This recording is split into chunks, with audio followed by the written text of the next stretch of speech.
মাতৃগর্ভ থেকে এই সমস্ত মায়াকে পরিহার করে বিশ্ব জগতে প্রকাশ পেয়েছে।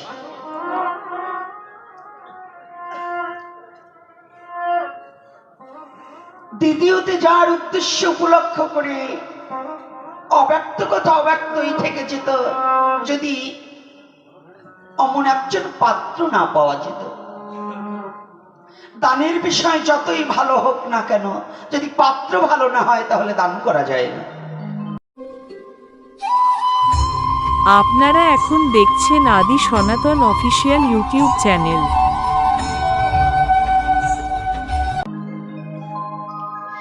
ঘি যত তুষ্টিকর পুষ্টিকর খাদ্যই হোক, তাহা যেমন কেরোসিনের ভাণ্ডে রাখলে তাহা যেমন গ্রহণের অযোগ্য হয়ে যায়, হরিকথা যত পবিত্র হোক না কেন, ভক্তিবিহীন জীবের কাছে হরিকথা বললেও তাহা অযোগ্য হয়ে যায়। এজন্য হরিকথা শ্রবণের আগে পাত্রটা প্রয়োজন ভালো। আর পৃথিবীতে পাত্র তৈরি করতে হলে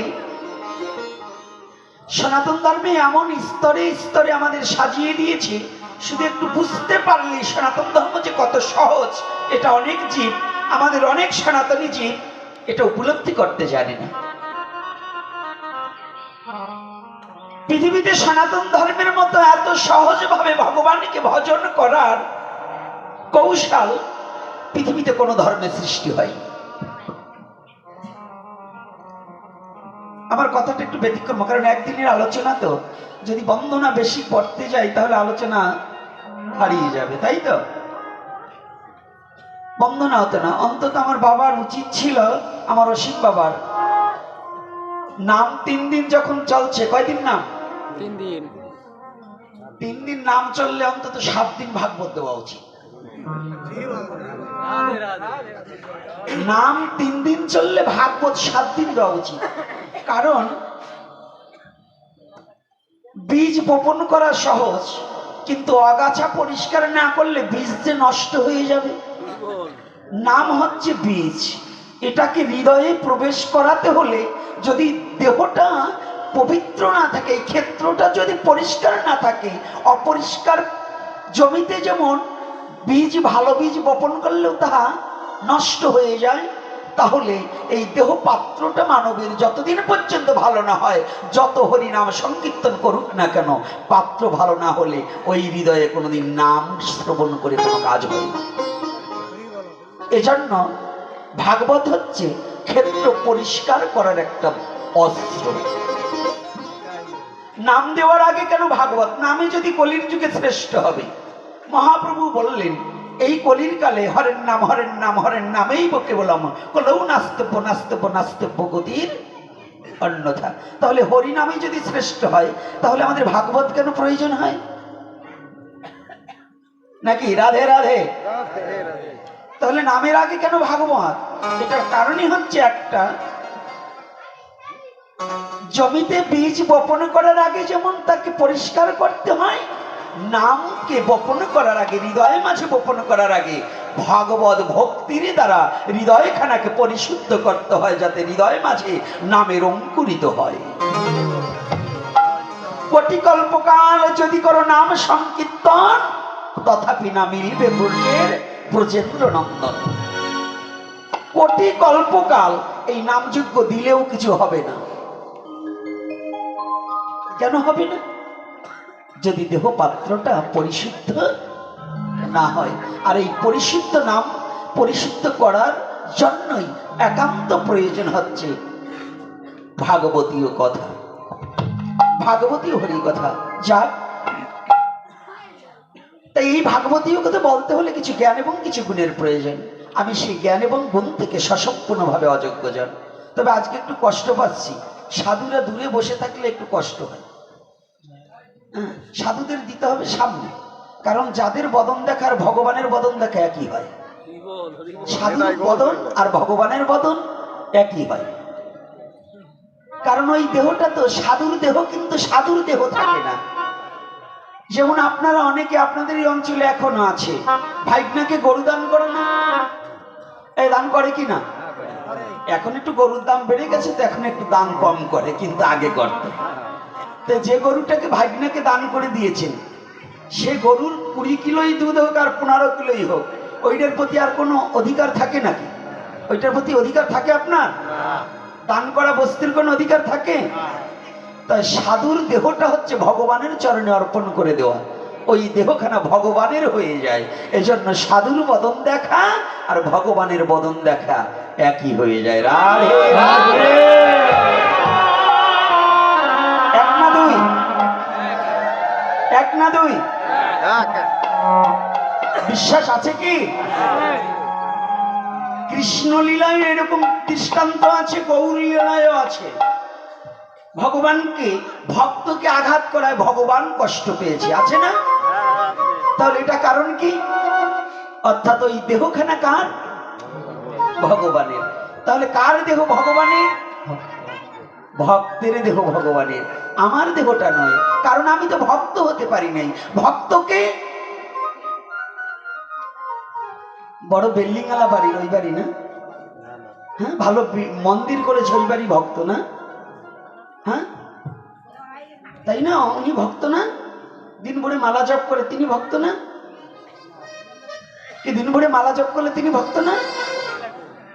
কথা বলছেন না কেন? আমার সাথে কিন্তু কথা বলতে হবে।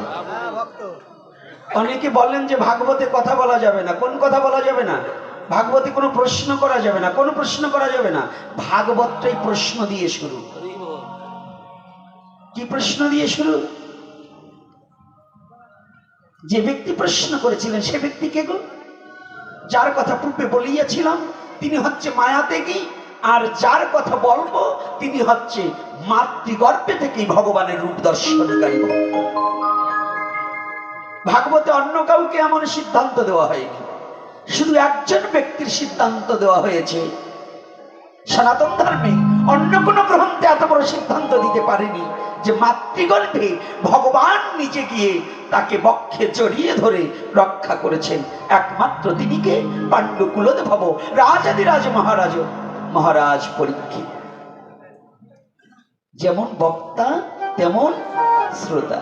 সেই মহারাজ পরীক্ষিত একটা মাত্র প্রশ্ন করলেন প্রথম। অনেক প্রশ্ন করেছে, তার প্রথম একটা প্রশ্ন থেকে হরিকথার উদ্ভব হয়েছে। অনবরত হরিকথা বলেছিলেন। সুখদেব গোস্বামী একটা প্রশ্ন, আসন্ন মৃত্যু ব্যক্তির কিম কর্তব্য। প্রশ্নটা ছোট কিন্তু তার তাৎপর্যটা অতীব বড়। কি করে বড় হলেন? যখনই সুখদেব গোস্বামীর কাছে মহারাজ পরীক্ষিত জিজ্ঞাসা করলেন, জিজ্ঞাসা করার আগে, আজকে যেমন আমি আসছি, আমি আপনাদের ঘরের ছেলে, কিন্তু একটা জিনিস ভুল হয়েছে, আমাদের শিখতে হবে। ভাগবত যখন ঢুকবে কিংবা ভাগবত আলোচক যখন ঢুকবে, সবার দাঁড়িয়ে সম্বর্ধনা করতে হবে, সবার দাঁড়াতে হবে। নারী পুরুষ কারো বসে থাকতে পারবেন না, কারণ ভাগবত হচ্ছে সাক্ষাৎ ভগবানের দ্বাদশাঙ্গ আর ভাগবত দ্বাদশী স্কন্ধ, এটার সাথে সমন্বয় করেছে। এজন্য ভাগবত যখন প্রবেশ করবে এবং ভাগবত বক্তা যখন প্রবেশ করবে, শুধু আমি নয়, যে কোনো ভাগবত বক্তা আসুক পৃথিবীতে, বাংলার নয়, ভারতে নয়, আমাদের যিনি আসুক তেনাকে সম্বর্ধনা জানাতে হবে দাঁড়িয়ে। কি করতে হবে? কই আমরা শিখছি না, আমরা জানছি না, আমাদের দাঁড়াতে হবে। আর আজকে আলোচনা বিষয়টা আমি সর্বপ্রথম বলেছিলাম যে সনাতন ধর্মের পৃথিবীতে সর্বশ্রেষ্ঠ সনাতন ধর্ম, আর এই সনাতন ধর্মের স্তরটা কি করে সাজিয়ে দিয়েছে এটার উপরেও আজকে একটু আলোচনা করার সিদ্ধান্তবাদ করব। তাহলে আজকে প্রশ্ন করলেন কি? আসন্ন মৃত্যু ব্যক্তির কিম কর্তব্য। আমার কর্তব্য কর্ম কি? ভাগবতীয় কথায় প্রবেশ না করে শ্রীল সুখদেব গোস্বামী প্রভুপাদ প্রথম 3 বার বললেন সাধু সাধু সাধু। এই যে কর্তারা,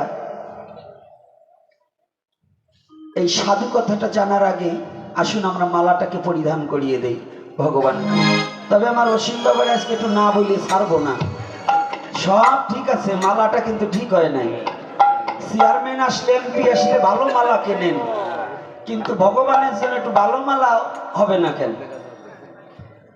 ওই রকম এমপি মন্ত্রী মিনিস্টারকে যিনি অনন্ত কোটি সৃষ্টি করতে পারে তাকে দান করার জন্য বাজারে সবচেয়ে ভালো বস্তু, ভালো খাবার, ভালো কিছু তাই দান করতে হবে।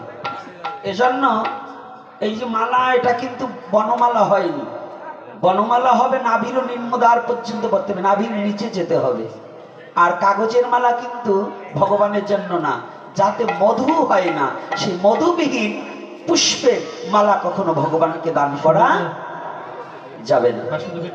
কি কষ্ট পাচ্ছেন নাকি? রাধে রাধে। কথাগুলো কষ্ট পাচ্ছেন আপনারা? না সত্য না মিথ্যা বলুন? চেয়ারম্যান মেম্বার আসলে পরে আমরা ভালো ফুল টাকা দিয়ে মালা গাঁথি, কিন্তু ভাগবত বক্তাকে টাকার মালা দেওয়া যাবে না, তবে ফুলের মালা কিন্তু সবচেয়ে বাজার থেকে ভালো মালা আনতে হবে, যাতে সুন্দর পরিবেশটা দর্শন হয়। তথাপিও আস্তে কথা বলবেন না, কাছে বসছেন, কোনো কথা হবে না, কিন্তু সাউন্ড হবে না। যখন কথা বলবো আগে শুনবেন আজকে, আর আপনারা বলবেন, আমি শুনবো। তো এইবার সবাই একটু রাধা মাধব কীর্তন কি করবো? কাদের কাদের ভগবান হাত দিয়েছে, হাতগুলো কি একটু দেখতে পারি? রাধে রাধে। সবাইকেই তো ভগবান হাত দিয়েছে, শুধু আমাকে দেয়নি। ভগবান আমাকে হাত দেয়নি,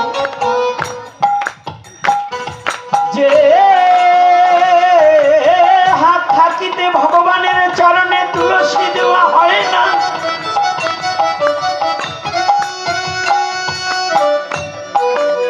যে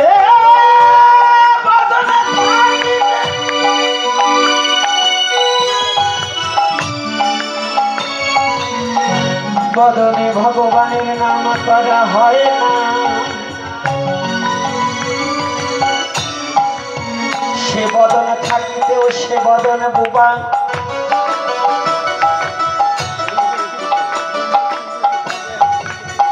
যে কর্ণ থাকিতে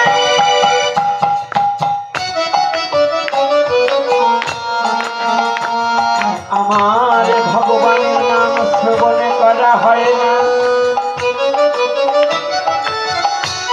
তার কর্ণ থাকিতেও সে কর্ণ বোধি।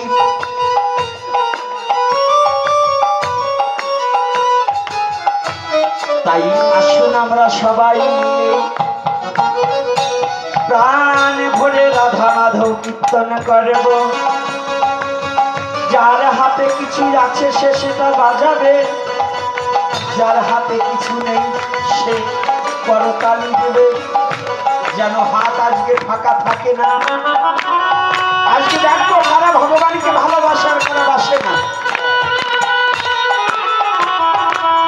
মার বাবা নেই, যাদের হাত ফাঁকা আছে তারা বাজাবে, করতাল পাবে তাল,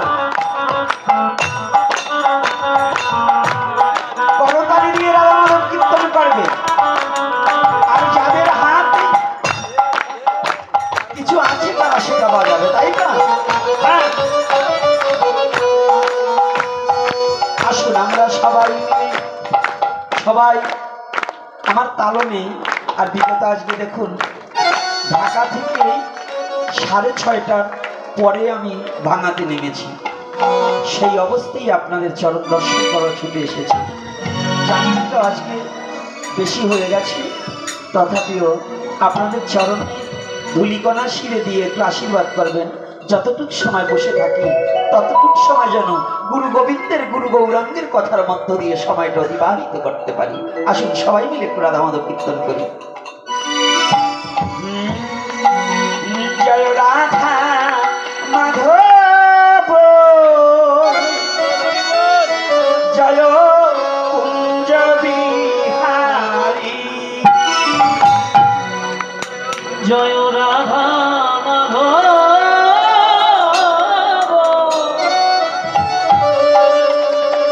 জয় কুঞ্জ বিহারী, জয় গোপী জনবল্লভ, জয় গিরিবর গোপী জনবল্লভ রাধে জয় গিরিবরধারী জয় রাধা মাধব, জয় কুঞ্জ বিহারী। সবাই রাধা মাধব জয় বিহারী জয় গোপী জনবল্লভ, জয় গিরিবরধারী। জয় গোপী জনবল্লভ জয় গিরিবরধারী জয় রাধা মাধব, রাধে কুঞ্জ বিহারী। সবাই জয় রাধা মাধব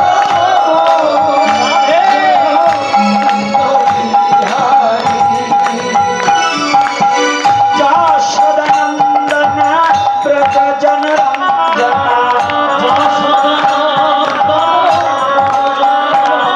হে যশোদানন্দন ব্রজ জনরঞ্জন।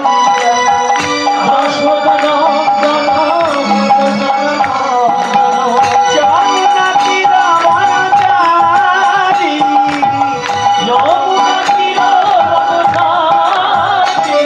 হে জানকী রমণচারী,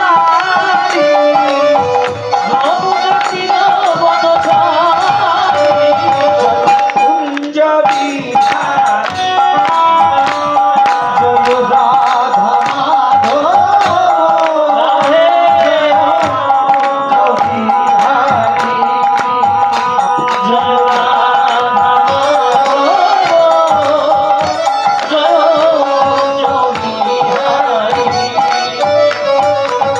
জয় রাধা মাধব রাধে রাধে রাধে বল, তুমি বাহু তুলে রাধে বল।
परम पुरुष परमेश्वर भगवान श्री कृष्ण की प्रेमोय श्रीमती राधा रानी की प्रेमेर ठाकुर भगवान गौर हरि की जय निताई गौर हरि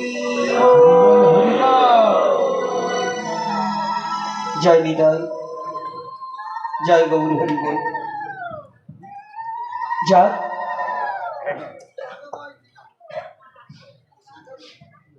প্রশ্নটা করার সাথে সাথে তিনটা উক্তি আসলেন, সাধু সাধু সাধু। বাবারা ভালো করে বুঝবেন, আজকে আমি একটা জিনিস লক্ষ্য করেছি, টেকেরহাটের এই পার মনে করলে আমরা মনে করি ছোট কলকাতা, মানে হিন্দু এলাকা। তো হিন্দু এলাকায় আজও আপনাদের এত লজ্জা আছে এটা জানতাম না। ভগবানের নামে একটু হাত তুলতে যে আপনাদের এত কষ্ট এটা বুঝতে পারলাম। কিছু কিছু ভক্তদের দেখলাম যখন হাত তোলার কথা বলছে হাত তুলেন না, কারণ কি? লজ্জা। হ্যাঁ, সনাতন ধর্মে সর্বপ্রথম ভগবান হয়ে হাত তুলে দেখিয়েছে, আর আমাদের লজ্জায় একটু হাত তুলতে পারি না। লজ্জায় এখন মানে আমি যদি হাত তুলি, যদি আমার কেউ দেখে ফেলে যে আমি আমাকে জামাই, আমার একটু প্যাস্টিজে বাঁচবে, না বাবা, হাত তোলা শিখতে হবে। কলির যুগে শ্রীকৃষ্ণ চৈতন্য মহাপ্রভুর যুগে যারা জন্মগ্রহণ করেছেন, আমার মহাপ্রভু নিজেই সনাতন ধর্মের অন্য ভগবান তিন যুগে কি করেছে ওটা পরে, কিন্তু এই কলির যুগের ভগবান আপনি নিজেই দুটি হাত উত্তোলন করে দাঁড়িয়ে আছে, দুটি হাত উত্তোলন করে দাঁড়িয়ে আছে।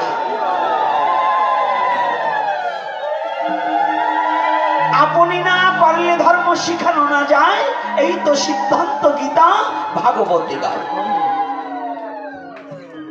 কলির যুগের ভগবান যে করে হাত তুলে দাঁড়িয়েছে কাদের জন্য? এই কাদের জন্য? ভগবানের আপনার এই মর্তলোকে এসে এত কষ্ট করতে হতো না, ভগবানের মার খেতে হতো না। এই মারটা খেয়েছে কার জন্য? আমার জন্য। তাহলে সেই যুগে আমরা যদি একটুখানি অভিমানকে পরিত্যাগ না করতে পারি, একটু যদি লজ্জাকে পরিত্যাগ না করতে পারি, একটু যদি আত্মসমর্পিত চিত্ত না করতে পারি, তাহলে আমার মনুষ্য জন্মটাই বৃথা হয়ে যাবে, মনুষ্য জন্মটাই আমার বৃথা হয়ে যাবে গো।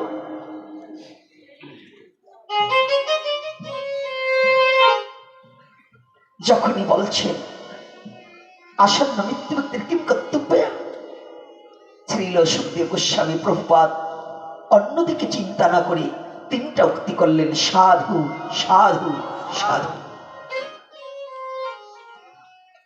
মহারাজ দুটি নয়নের জল ছেড়ে দিয়ে, মহারাজ পরীক্ষিত কান্না করে দিয়েছে।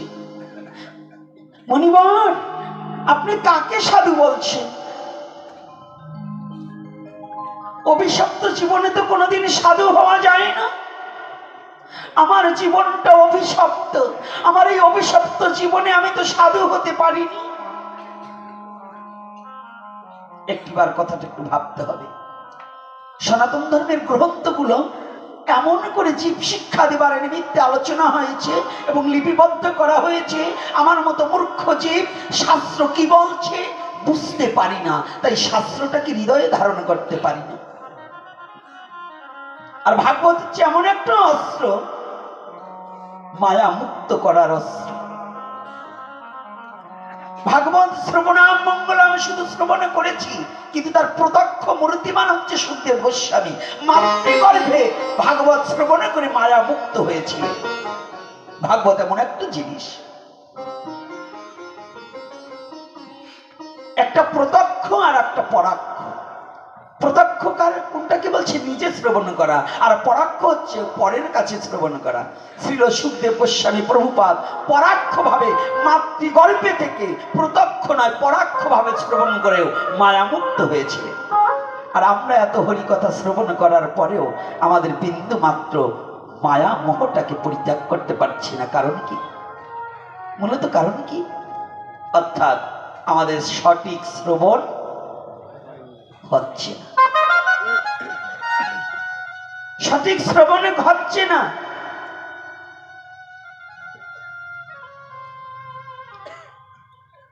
যখনই বলেছি অভিশপ্ত জীবনে তো কখনো সাধু হওয়া যায় না, কথাটা একটু এই যে মায়েরা বাবারা ভালো করে একটু শুনুন। আমরা তো একটু ললাটে তিলক পড়লে, দুটো মালা গলায় দিলে বড় সাধু হয়ে গেছে। আমার চেয়ে সাধু এই দেশে আর আছে নাকি? আর যাকে ভগবান নিজে বক্ষে জড়িয়ে ধরে রক্ষা করেছিলেন সেই ব্যক্তি রাজ চক্রবর্তী, রাজ সম্রাট যাকে বলা হতো। রাজ চক্রবর্তী, চক্রবর্তী মানে কি? ব্রাহ্মণদের পিছনে যে চক্রবর্তী লাগানো হয়, এটা মানে চক্রবর্তী মানে কি জানেন? রাজা। চক্রবর্তী মানে রাজা, রাজ চক্রবর্তী।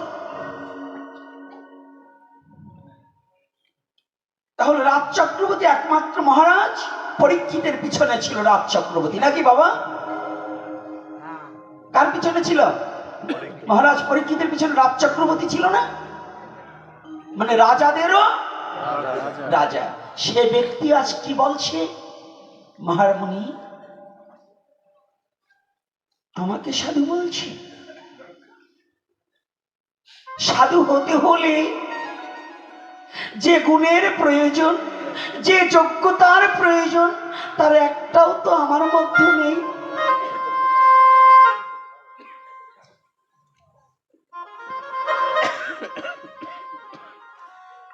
মহারাজ, আপনাকেই আমি সাধু বলছি। না না না, অভিশপ্ত জীবনে কোনোদিন সাধু হওয়া যায় না।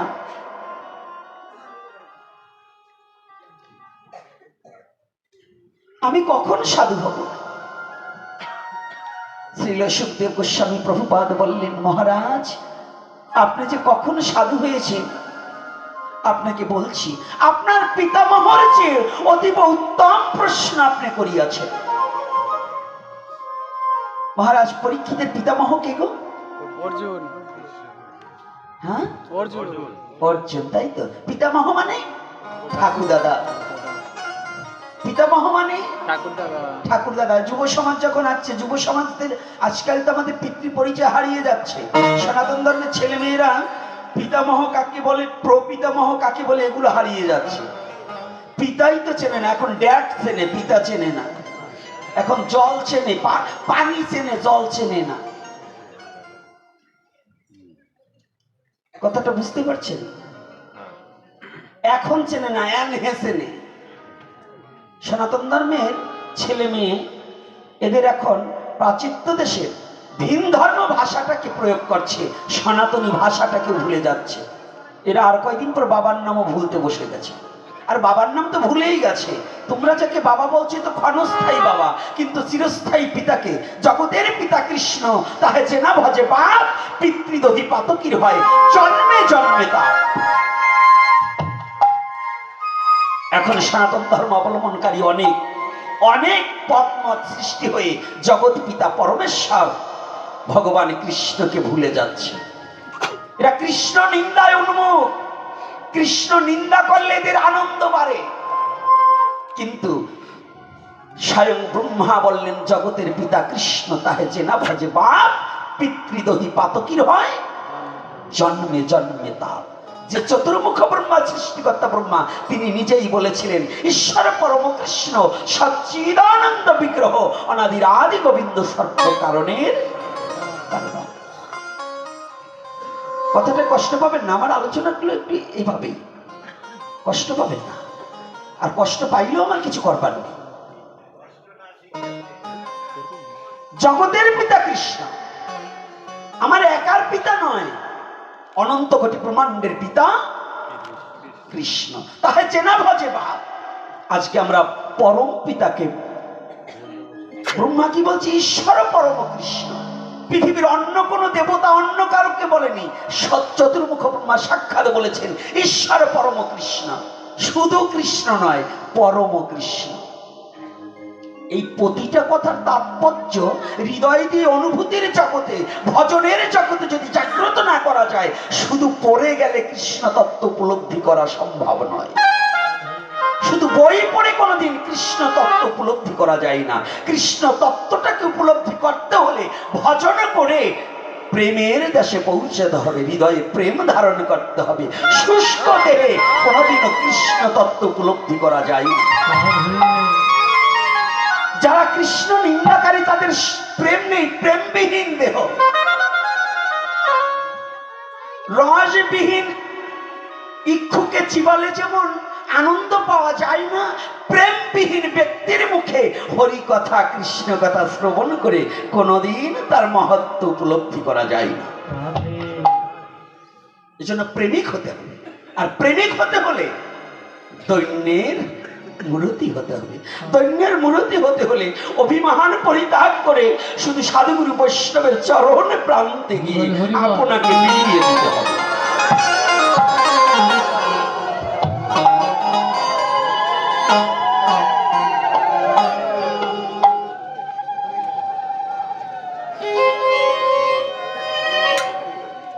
সনাতনী জীব এখন ভুলতে বসেছে, ভুলে গেছে নিজের অস্তিত্বকে,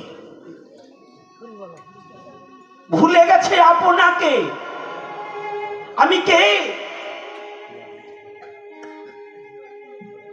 আমি কে? আমাকে ভুলতে বসেছি। শুধু কিছু সংখ্যক লোক ধর্মের গল্প করে, কিন্তু ধর্মটা কি বিষয়বস্তু হৃদয়ে ধারণ করতে চায় না। ধর্মের গল্প আর ধর্মটাকে ধারণ করা এক নয়।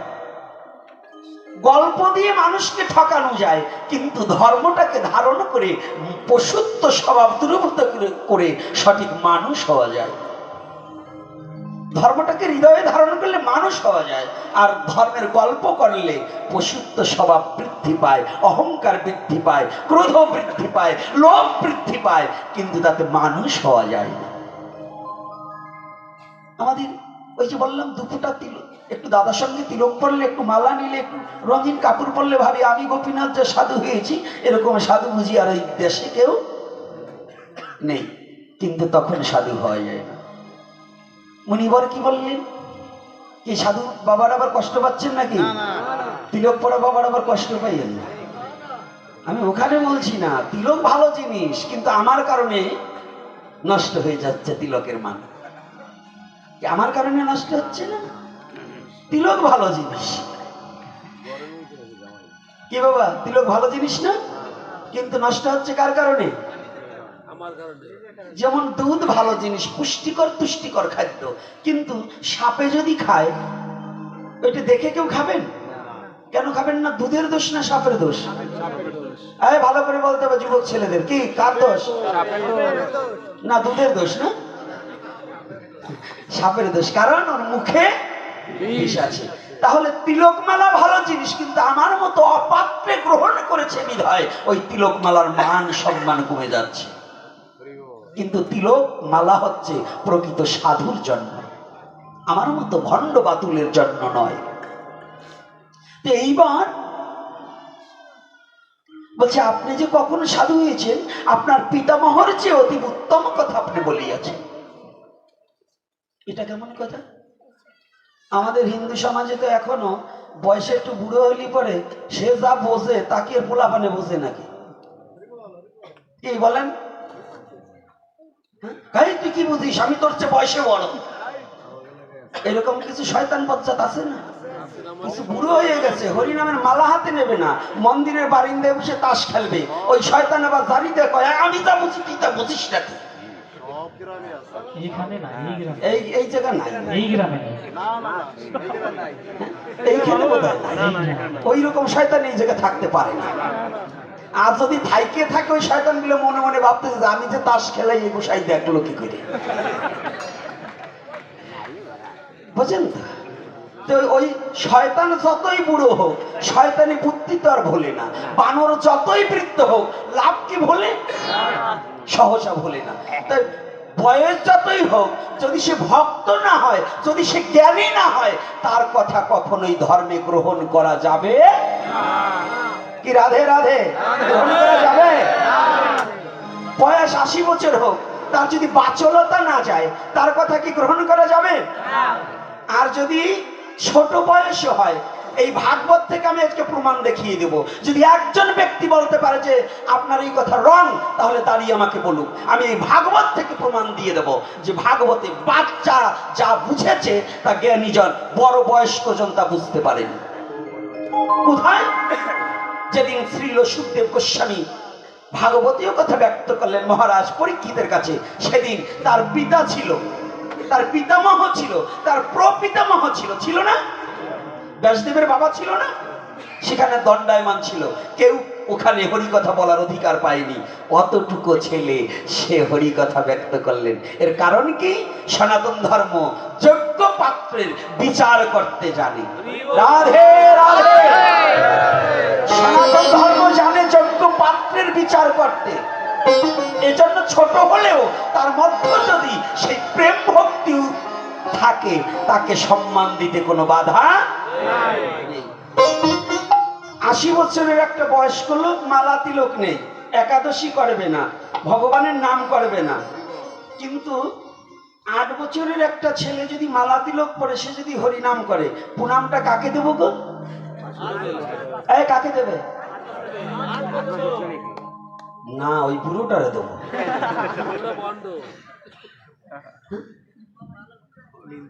কি কষ্ট পাচ্ছেন?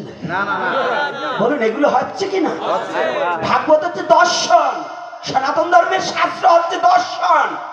যা দর্শন করলে মানুষের মনুষ্যত্ব জাগ্রত হয়। আমার সনাতন ধর্ম আপনাকে যা দিয়েছে পৃথিবীর কেউ তা আপনাকে দিতে পারবে না। আমি চ্যালেঞ্জ করে বলছি, কেউ আপনাকে দিতে পারবে না। এই যে কয়টা কথা হবে, প্রত্যেকটা কথা যদি একটা কথা রং হয়, আপনি আমার জিহ্বা কেটে দেবেন যেটা আপনি রং বলেছেন। কারণ সনাতন ধর্ম মনুষ্যত্বের কথা শিক্ষা দেয়। সনাতন ধর্ম আপনাকে মানুষ তৈরি করার কথা শিক্ষা দেয়। প্রত্যেকটা শাস্ত্র আপনাকে কি চমৎকার কথা, কি চমৎকার, কি দর্শন।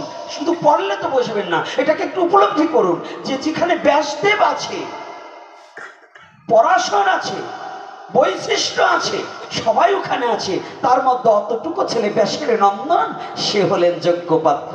এর কারণ অর্থাৎ তিনি মায়া মুক্ত হৃদয় মাঝে নিজেই দেহখানা ভাগবত হয়ে গেছেন, ভক্তির ভাগবত তৈরি হয়ে গেছেন।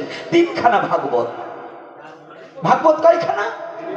কি কি ভাগবত? একটা অচল ভাগবত, এই যে গ্রন্থ, এ চলতে পারে না। একটা অচল ভাগবত, একটা সচল ভাগবত, আর একটা ভক্ত ভাগবত। অচল ভাগবতকে গ্রন্থ, এর নিচে চলতে পারে না। সচল ভাগবতকে যিনি এই গ্রন্থ থেকে আস্বাদন করে এই গ্রন্থটাকে মস্তকে নিয়ে বিশ্ব জগতে ঘুরে বেড়ায় হরিকথা প্রচারের জন্য, তারা সচল ভাগবত। আর ভক্ত ভাগবতকে ওই সচল ভাগবতের বদন হইতে হরিকথা শ্রবণে করিতে করিতে দেহটাকে রসপাত্র তৈরি করে রাধা গোবিন্দ লীলা দর্শন করিয়া ভজনে লিপ্ত হয় যারা, ভাগবত তারা।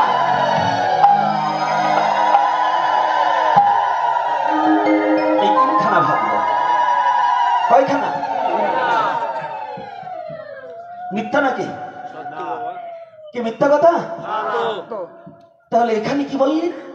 সনাতন ধর্মের দৃষ্টিটা আগে খালি ওই যে রাধা কৃষ্ণের প্রেম কাহিনী শুনলে খালি কাজ হবে না, আগে তত্ত্বটাকে বিচার করতে হবে।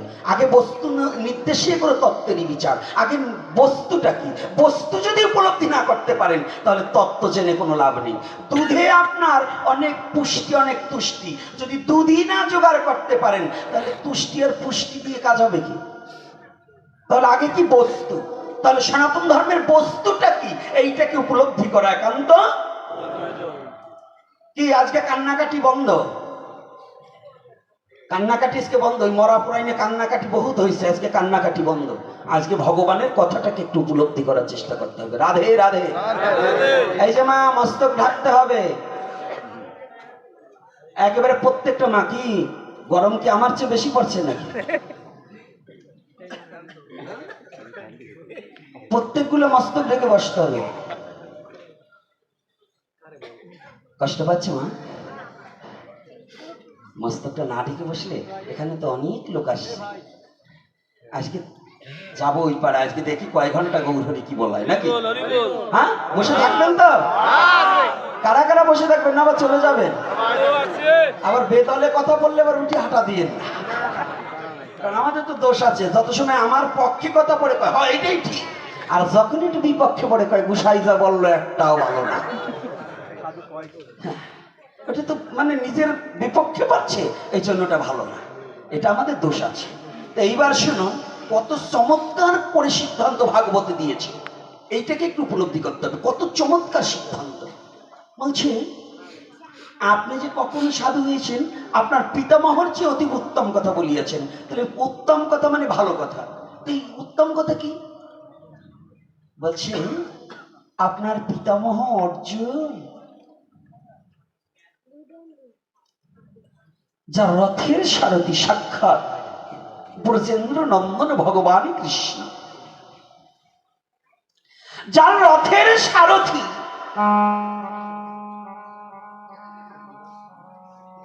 জানুন মহারাজ, ওই কৃষ্ণ শুধু অর্জুনের কাষ্ঠের রথের সারথি নয়,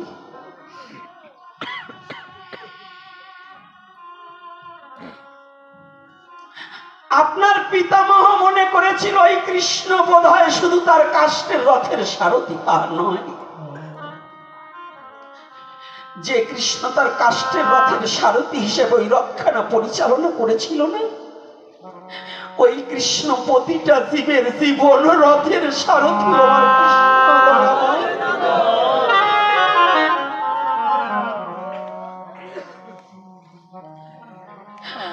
প্রতিটা জীবের জীবন রথের সারথি ওই কৃষ্ণ দয়াময়।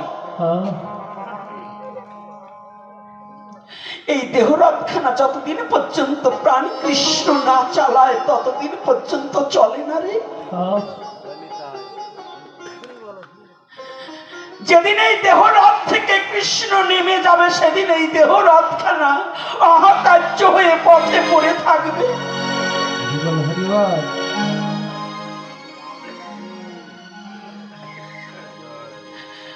যতদিন পর্যন্ত এই দেহরথখানার সারথি হিসেবে ওই আমার অনাবিরাধি গোবিন্দ চালায় ততদিন পর্যন্ত এই দেহরথখানা চলে।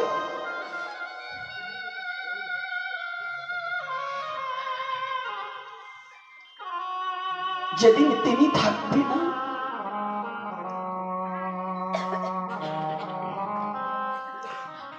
সেদিন এই দেহখানা আর চলবে না।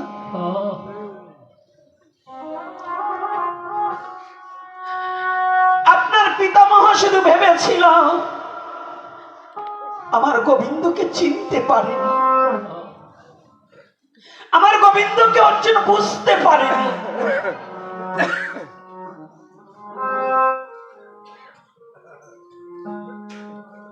শুধু অর্জুন নয়, আজও যদি কোনো জীব আমার ভগবান কৃষ্ণকে শুধু সাধারণ মনে করে তার জীবনটাই নিষ্ফল হয়ে যাবে। কৃষ্ণ কোনো সাধারণ বস্তু নয়, কৃষ্ণ কোনো সাধারণ ব্যক্তি নয়, কৃষ্ণ কোনো জনসাধারণের মতো নয়, আপনার আমার মতো কৃষ্ণ নয়। কৃষ্ণকে জানি,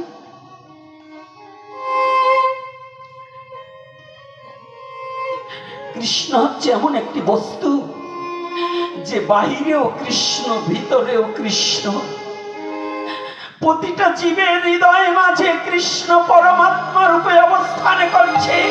যখন পরমাত্মা থাকবে না আপনার বাহাদুরি আর থাকবে না, সেদিন আপনার পথে পড়ে কাঁদতে পথে পড়ে যেতে হবে।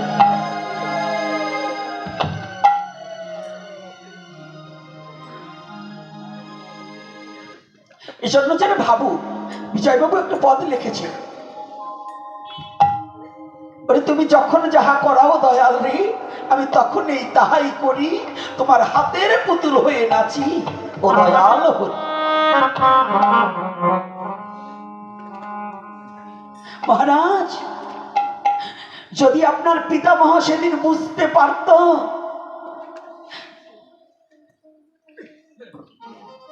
যে প্রতিটা জীবের জীবন রথের সারথি, সেদিন শুধু প্রতিটা জীবন রথের নয়, ওই অর্জুনের এই দেহ রথের সারথিও ছিল আমার কৃষ্ণ দয়াময়। যদি এই কথাটা অর্জুন সেদিন বুঝতে পারত তাহলে কি করত জানো? আমার ভগবানের চরণে প্রান্তে গিয়ে আপনার পিতামহ করজোড়ে দাঁড়িয়ে আমার ভগবানের চরণে প্রান্তে গিয়ে বলিতে পারিত, কৃষ্ণ হে বলি তুমি ছাড়াই আমার আর কেহ নাই রে, বলি তুমি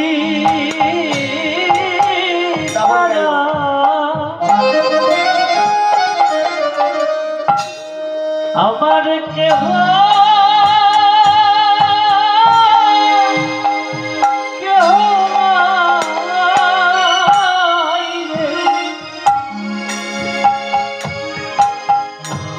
তুমি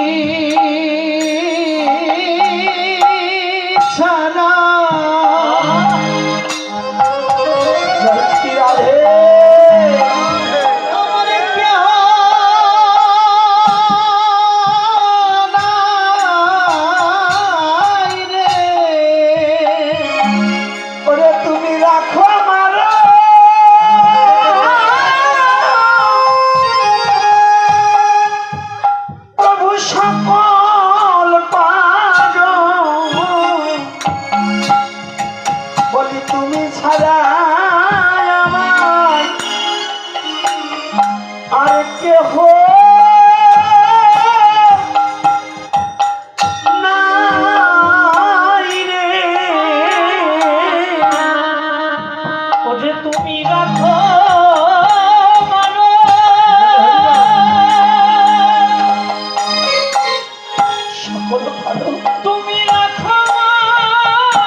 জগতে তুমি জগতে তুমি ছাড়া আরে কেহ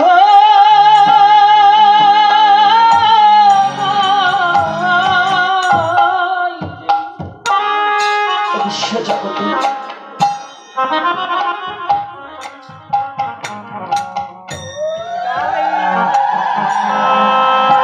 প্রাণ কৃষ্ণ বিনু।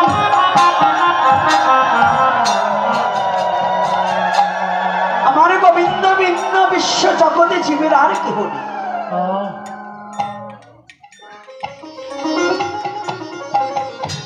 আপনার পিতামহ এই কথাটা তখন বুঝতে পারে, আমার কৃষ্ণকে সহসা বুঝতে পারে। অর্জুন জিজ্ঞাসা করলেন, আমার পক্ষে কোনটা মঙ্গল হইবে হে কৃষ্ণ তুমি বলো। কি বলেছে বাবা? গীতার মধ্যে কি বলেছে? অর্জুন বলেনি আমার পক্ষে কোনটা মঙ্গল হবে সেটা বলো। অর্থাৎ কৃষ্ণকে বুঝতে পারেনি। যার রথের সারথি মঙ্গলময় কৃষ্ণ, মঙ্গলময় হরি, তাকে জিজ্ঞাসা করছে আমার পক্ষে কোনটা মঙ্গল হবে।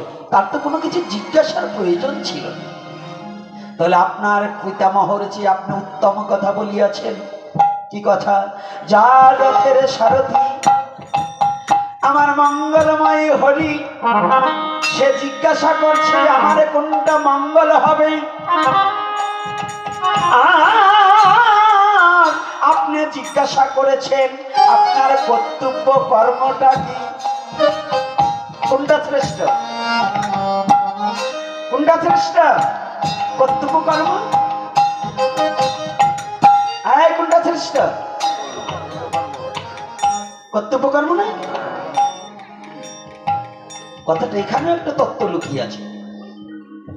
যদি এখানে কর্তব্য কর্মের কথা জিজ্ঞাসা করে, আপনারা তো সবাই মানুষ, মানুষের কর্তব্য কর্ম কি বলুন?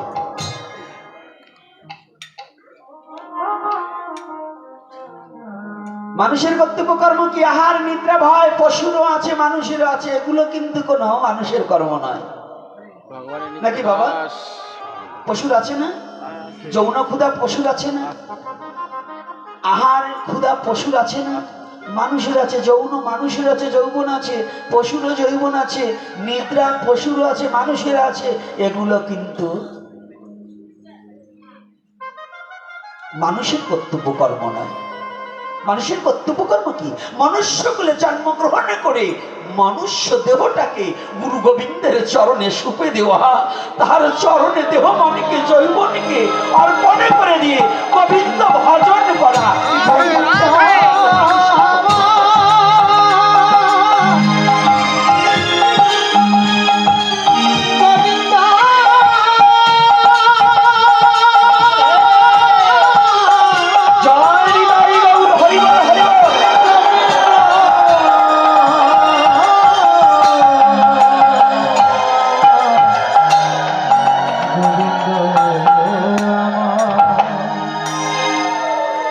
আপনার পিতামহর চেয়ে আপনি অতি উত্তম কথা বলিয়াছেন।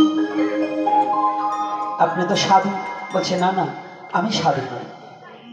বলছে মহারাজ, হরিণীর নাভিতে কস্তুরী জন্মালে হরিণী ঘ্রাণে, কস্তুরীর ঘ্রাণে বনে বনে ভ্রমণ করে ছুটে বেড়ায়, কিন্তু নিজের নাভিতে যে কস্তুরী জন্মেছে হরিণী যেমন সন্ধান নাহি পায়। যে ব্যক্তি সাধু হয় সে কোনোদিন বুঝতে পারে না যে আমি সাধু হয়েছি। সাধু যে, সে কোনোদিন বুঝতে পারে না যে আমি সাধু হয়েছি। তাহলে বোঝা যায় কি করে? বলবো নাকি এখানে? কি এখানে একটু বলবো যে সাধু কিভাবে বোঝা যায়? না থাক, অন্যদিন হ্যাঁ বলতে হবে। ভাবছেন নাকি আমি না বলে যাবো? দেখলাম আপনাদের লোভ আছে। হরি কথার লোভ না থাকলে তার কাছে বলা যাবে না। যার হরি কথার লোভ আছে তার কাছে হরি কথা বলতে হবে। যার হরি কথার লোভ নাই তার কাছে হরি কথা বলা। এই সাধু আইনি ওই পাশে বসায়, দূরে বসায় রাখছে কেন? এই তোমাকে বিচার হবে, অপরাধ হবে। আমার বাবার সামনে দাও, দাও বাবা, ওঠো। ওই কোনো কথা নেই, আসো। আরে কেউ না জানুক, আমি তো জানি তুমি। এদিকে আসো, আসো বাবা, একবারে কৃপা করুন, চরণ ধুল, আমার সামনে আসতে হবে। ওই বদন দেখলেই আমার একটু ভালো লাগবে। আসো, ওটা হলো আমার সাধুর মুখ দর্শন, মানে আমার ঔষধ। আমার বেদি হয়েছে তো ঔষধ খেতে হয়। আর এই আজকের যে রোগ সারবে, সাধুর বদন দর্শন করলে এই বেদি দূরে চলে যাবে। রাধে রাধে। রোগ আর বেদি কিন্তু এক নয়, রোগ হয় দেহে আর বেদি হয় আত্মায়। হ্যাঁ, সাধুদের কাছে দিতে হবে। আমার বাবা আসছে, ও দূরে বসবে কেন? আমার চোখে পড়েনি, আমি অন্ধ হয়েছিলাম এত সময়। জয় শ্রী রাধে। যাক, এই যে ভালো করে বুঝবেন, আপনারা চিনি খান না? এই চিনি খান কিনা? এই আমি আগে খুব খেতাম, এখন খেতে পারি না, এখন ডায়াবেটিস এসে গেছে। তো এখন এই চিনি কতটুকু মিষ্টি, এটা কি চিনি বলতে পারে যে আমি এতটুকু মিষ্টি? এই বলতে পারে না। বোঝে কারা যে চিনি মিষ্টি লাগে? এই পিছনের বাবারা বলতে হবে, যারা খায় তারা, তাই তো? তাই আমি যদি বলি আমি গোপীনাথ বড় সাধু বড় সাধু, তাতে এখন ওই আপনাদের মাঠে জমি রাখছি 1 বিঘে মনে করেন। এখন ওই জমি আপনারা জাননি, জমি টেনে গেছে, তো আমি তো জমিতে ফসল লাগাবো দেখে গেছি। তো কোদালটা নিয়ে গিয়ে আমি মনে মনে এদিক ওদিক তাকাচ্ছি, দেখছি যে আমার জমিতে 1 হাত বাড়াতে হবে। তো কি করে বাড়ানো যায়? ওই জমির আল কোবাইয়ে পরের জমির ভিতরে 1 হাত ঢুকোই দিলাম। কায়দা মতো সাধু হয়েছি না? কি সাধু কি আমি কম নাকি? মালা তিলক তার কম নেই, মালা দেখছেন না? আপনাদের ওই যে কদমবাড়ি সার গরুটার চেয়েও বেশি বেশি নিয়েছে। তাই বড় সাধু আমি হয়ে গেছি না, কারণ ওই মাটি গেলে পরে 1 বিঘা 1 হাত ঢুকে যাবো অন্যের জমিতে। তো যদি লোকে বলে, একজন যদি বিচার দেয়, একটা তার গলায় মালা টালা নেই, সাধু সাধু না, সে যদি বিচার দেয় আর একজনের কাছে যে আমার জমির ভিতরে 1 হাত ওই সাধু কোদাল দিয়ে কোবাইয়ে ঢুকে গেছে, কেউ বিশ্বাস করবে? কি বলবে? সাধু মানুষে কি করতে পারে? কি সাধুরে কি করতে পারে বলো? এটা সাধু? তাহলে এইখানে কি বোঝানো গেল হলো যে সাধু যে ব্যক্তি, এটা কিন্তু সাধু যদি বলে আমি সাধু, তাহলে বুঝবে ওটা শয়তান। কিন্তু যার সঙ্গ করিলে পরে যে সাধু হয়েছে, তার সঙ্গ করিতে করিতে আমার মতো দুরাচারী ব্যক্তি যদি বিন্দু মাত্র প্রেম ভক্তির উদয় হয়, জানিবে পরম সাধু। এজন্য কি বলছে? হ্যাঁ, এজন্য কি বলছে? হ্যাঁ, ভজরে আনন্দের গৌরাঙ্গ, কররে মন সাধু সঙ্গ, ভজরে আনন্দের গৌরাঙ্গ। যদি তরিতে বাসনা থাকে, যদি তরিতে বাসনা থাকে, কররে মন সাধু সঙ্গ। কথাটা বোঝা গেছে? তরিতে বাসনা থাকলে কররে মন সাধু সঙ্গ, সাধুর সঙ্গ। তাহলে সাধুর সঙ্গ কি? এখানে বললেন কি? সাধুর গুণ যায় না বলা, শুদ্ধ চিত্ত অন্তরে খোলা, সাধুর গুণ যায় না বলা। সাধুর শুদ্ধ চিত্ত অন্তর খোলা, সাধুর গুণ যায় না বলা, শুদ্ধ চিত্ত অন্তর খোলা, সাধুর গুণ যায় না বলা। সাধুর শুদ্ধ চিত্ত অন্তর খোলা, ও সাধুর দর্শনে যায় মনের ময়লা, পরশনে প্রেম তরঙ্গ, করো রে মনে সাধু সঙ্গ। ভজরে মন সাধুর সঙ্গ, ভজরে ভজরে আনন্দের গৌরাঙ্গ। গৌরাঙ্গ। এখানে কি বলছে? সাধুর গুণ যায় না বলা, শুদ্ধ চিত্ত কি অন্তর খোলা, কি গো?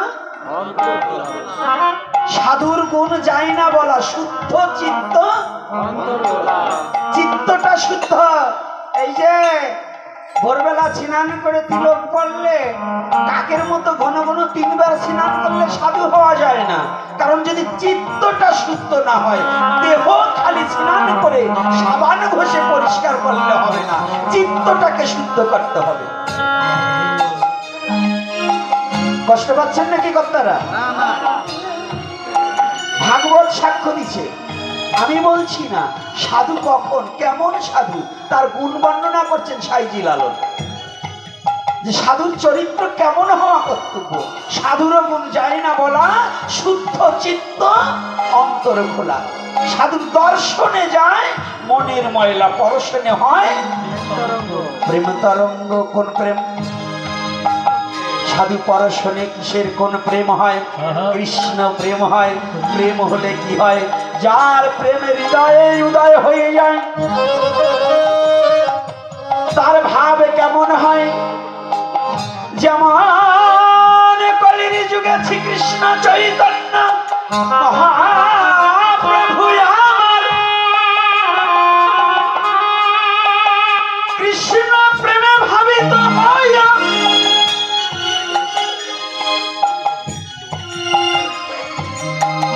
মহাপ্রভু কৃষ্ণ প্রেমে ভাবিত হইয়া কি বললেন? ওখানে যাব, কথা আসলে তো মীমাংসা দিয়ে যেতে হয়, তাই না? এই মহাপ্রভু কেমন কৃষ্ণ প্রেম, এই যে সাধু পরশনে কি হয়?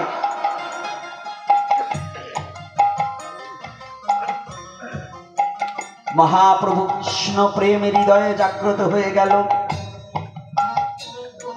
ঠিক এদিকে গভীর রজনীতে ভাবের বিকাশ ঘটেছে। মহাপ্রভু যখন সুরধ্বনির পাড়ে দিয়ে রজনীতে হেঁটে চলেছে, এদিকে কৃষ্ণ প্রেম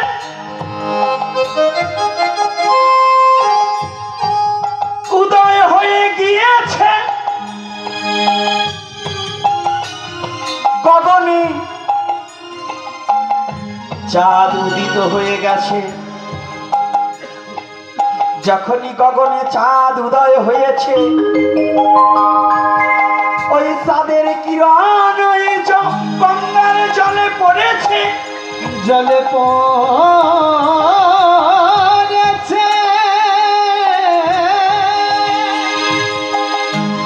মহাপ্রভু হেঁটে যাচ্ছে সুরদেবী রাতে গভীর রজনীতে। কৃষ্ণ প্রেম, প্রেম উদয় হয়েছে, নাম করিতে করিতে ছুটে চলেছে, আপনা ভুলে গেছে। মহাপ্রভু কেন? সাক্ষাৎ কৃষ্ণ। আজ নিজে কৃষ্ণ হয়ে কৃষ্ণ নামে প্রেম যখন উদয় হয়েছে, আপনাকে আপনি ভুলে গিয়েছে। যখন সুরধুনির পার দিয়ে হেঁটে চলেছে, অমনি সুরধুনির দিকে তাকিয়েছে। যখনই গঙ্গার দিকে তাকিয়ে দেখতে পায়, ওই গগনের চাঁদ যেন সুরধুনির ভিতরে পড়েছে, ওই চাঁদের ভিতরেও যেন আমার রাধা গোবিন্দকে দর্শন করছে। মহাপ্রভু মহাপ্রভু ওই চাঁদের মধ্যে, জলের মধ্যে চাঁদ দর্শন করে, ওই জলের মধ্যে যে চাঁদ দেখেছে, ওই চাঁদের মধ্যে রাধা গোবিন্দকে দর্শন করে মহাপ্রভু গোবিন্দকে ধরবে বলে মহাপ্রভু কি করছে? একবার কৃষ্ণ বলে ঝাঁপিয়ে পড়ল, কৃষ্ণ বলে ঝাঁপিয়ে পড়ল, কৃষ্ণ বলে ঝাঁপিয়ে পড়ল, কৃষ্ণ বলে ঝাঁপিয়ে পড়ল। যখন চাঁদ দর্শন মানে কৃষ্ণ দর্শন করেছে চাঁদের মধ্যে, মহাপ্রভু যখন ঝাঁপিয়ে পড়েছে না, পড়ার সাথে সাথে মহাপ্রভু ভাবে এমন বিভোর হয়ে গেছে, ওই যে কৃষ্ণ ধর্ম বলে যে ঝাঁপিয়ে পড়েছে, এক পড়ায় 13 দিন পর্যন্ত গঙ্গার জলের মধ্যে ছিল। কতদিন? কতদিন? ভালো করে মনে রাখতে হবে। যখনই কুম্ভ আকৃতি হয়ে গেলেন কৃষ্ণ প্রেমে, মহাপ্রভু জলের মধ্যে পড়ে কৃষ্ণ ধরব বলে ওই চাঁদকে জড়িয়ে ধরতে গিয়ে চাঁদকে ধরেনি, ধরেছে কাকে? রাধা গোবিন্দকে। কুম্ভ আকৃতি। কুম্ভ কেমন? হাত পা গুটিয়ে যেমন ভিতরে কচ্ছপ চিনেন তো? হ্যাঁ, আপনাদের এই কদম বাড়িতে মাঝে মাঝে ওঠে না? আসে তো? না হলে বাগেশ্বর যাবেন। এই যে কর্তা, এইখানে কদম বাড়ির লোক আছেন তো? এই আছেন তো?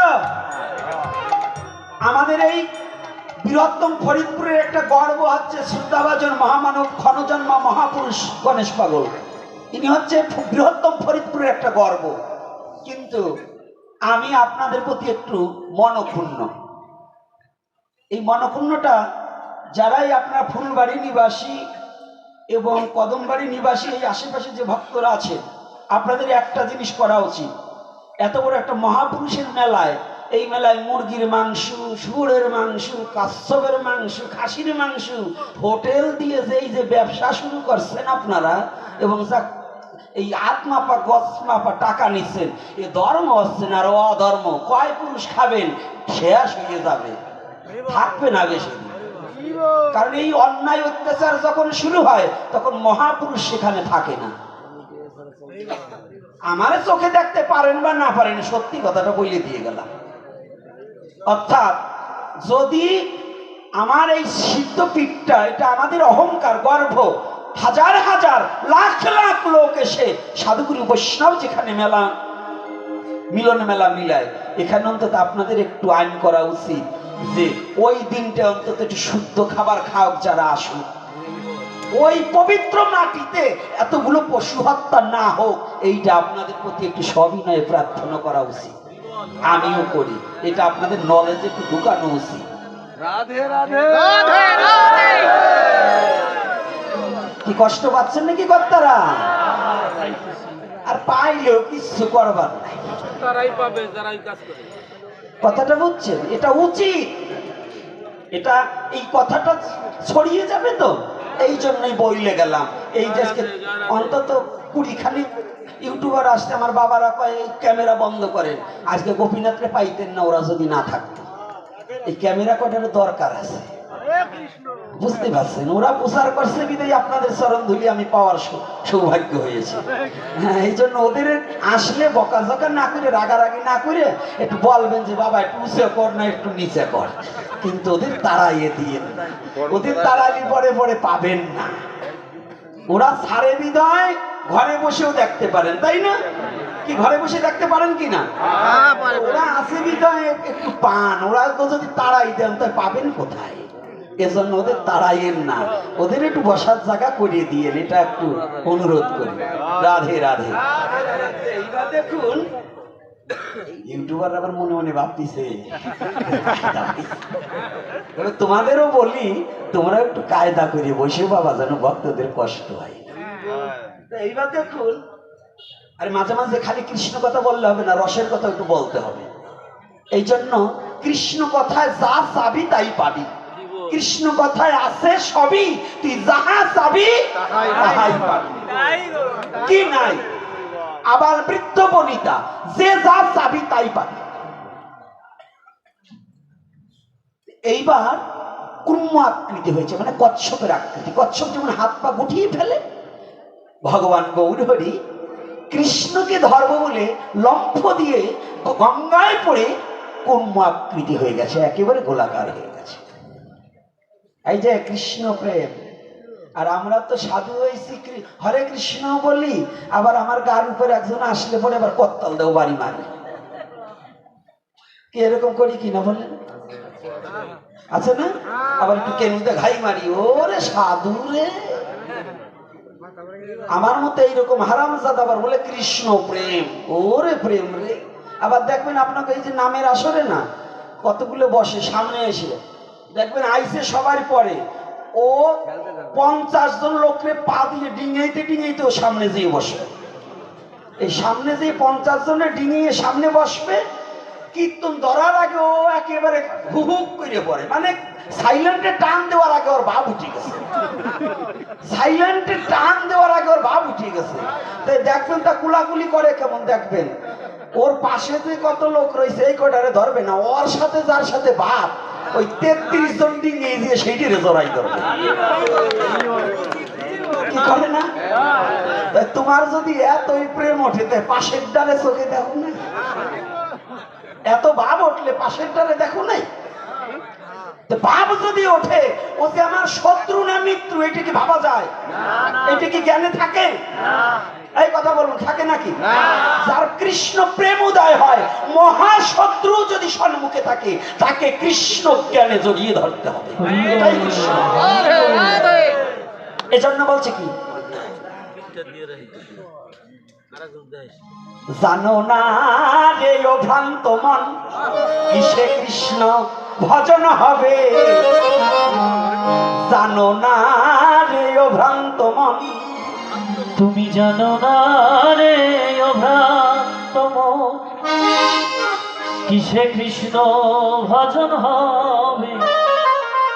জানো না রে ও ভ্রান্ত মন।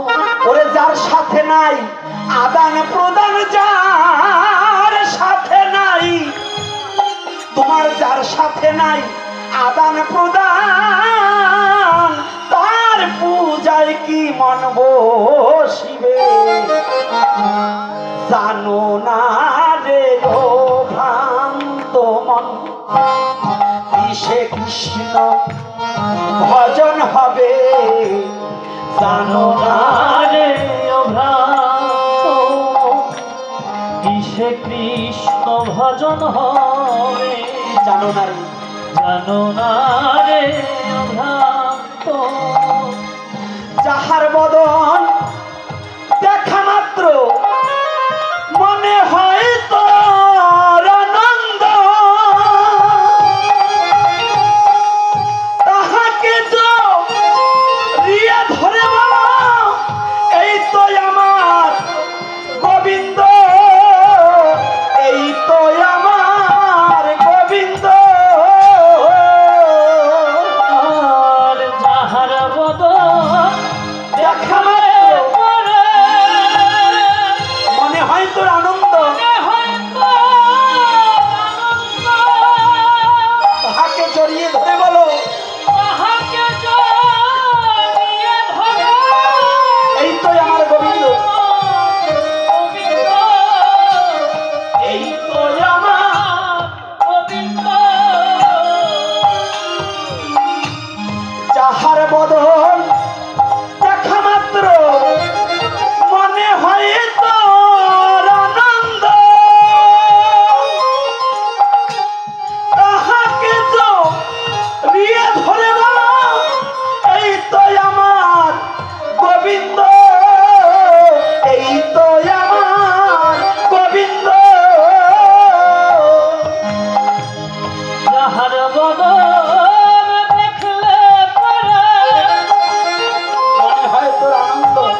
প্রদান, তার পূজায় কি মন বসিবে, জানো না রে ও ভ্রান্ত। কিসে কৃষ্ণ ভজন হবে জানো না রে ভ্রান্ত। কথাটা বোঝা গেছে কৃষ্ণ প্রেমের।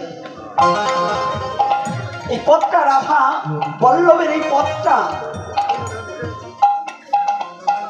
উনি হচ্ছেন মহাজন।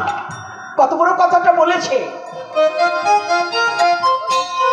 তোমার পাশে যেজন আছে, তোমার যদি কৃষ্ণ প্রেম উদয় হয়ে থাকে, তুমি তো নয়নে কৃষ্ণ ছাড়া আর কিছু দেখতে পাবে না।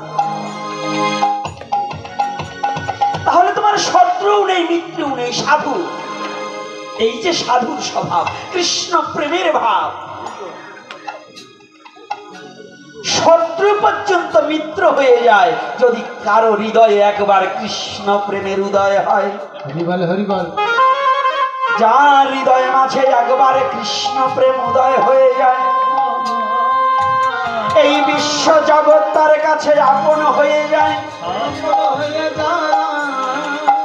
তার আর কোনো পর থাকে না, সবাই আপন হয়ে যায়।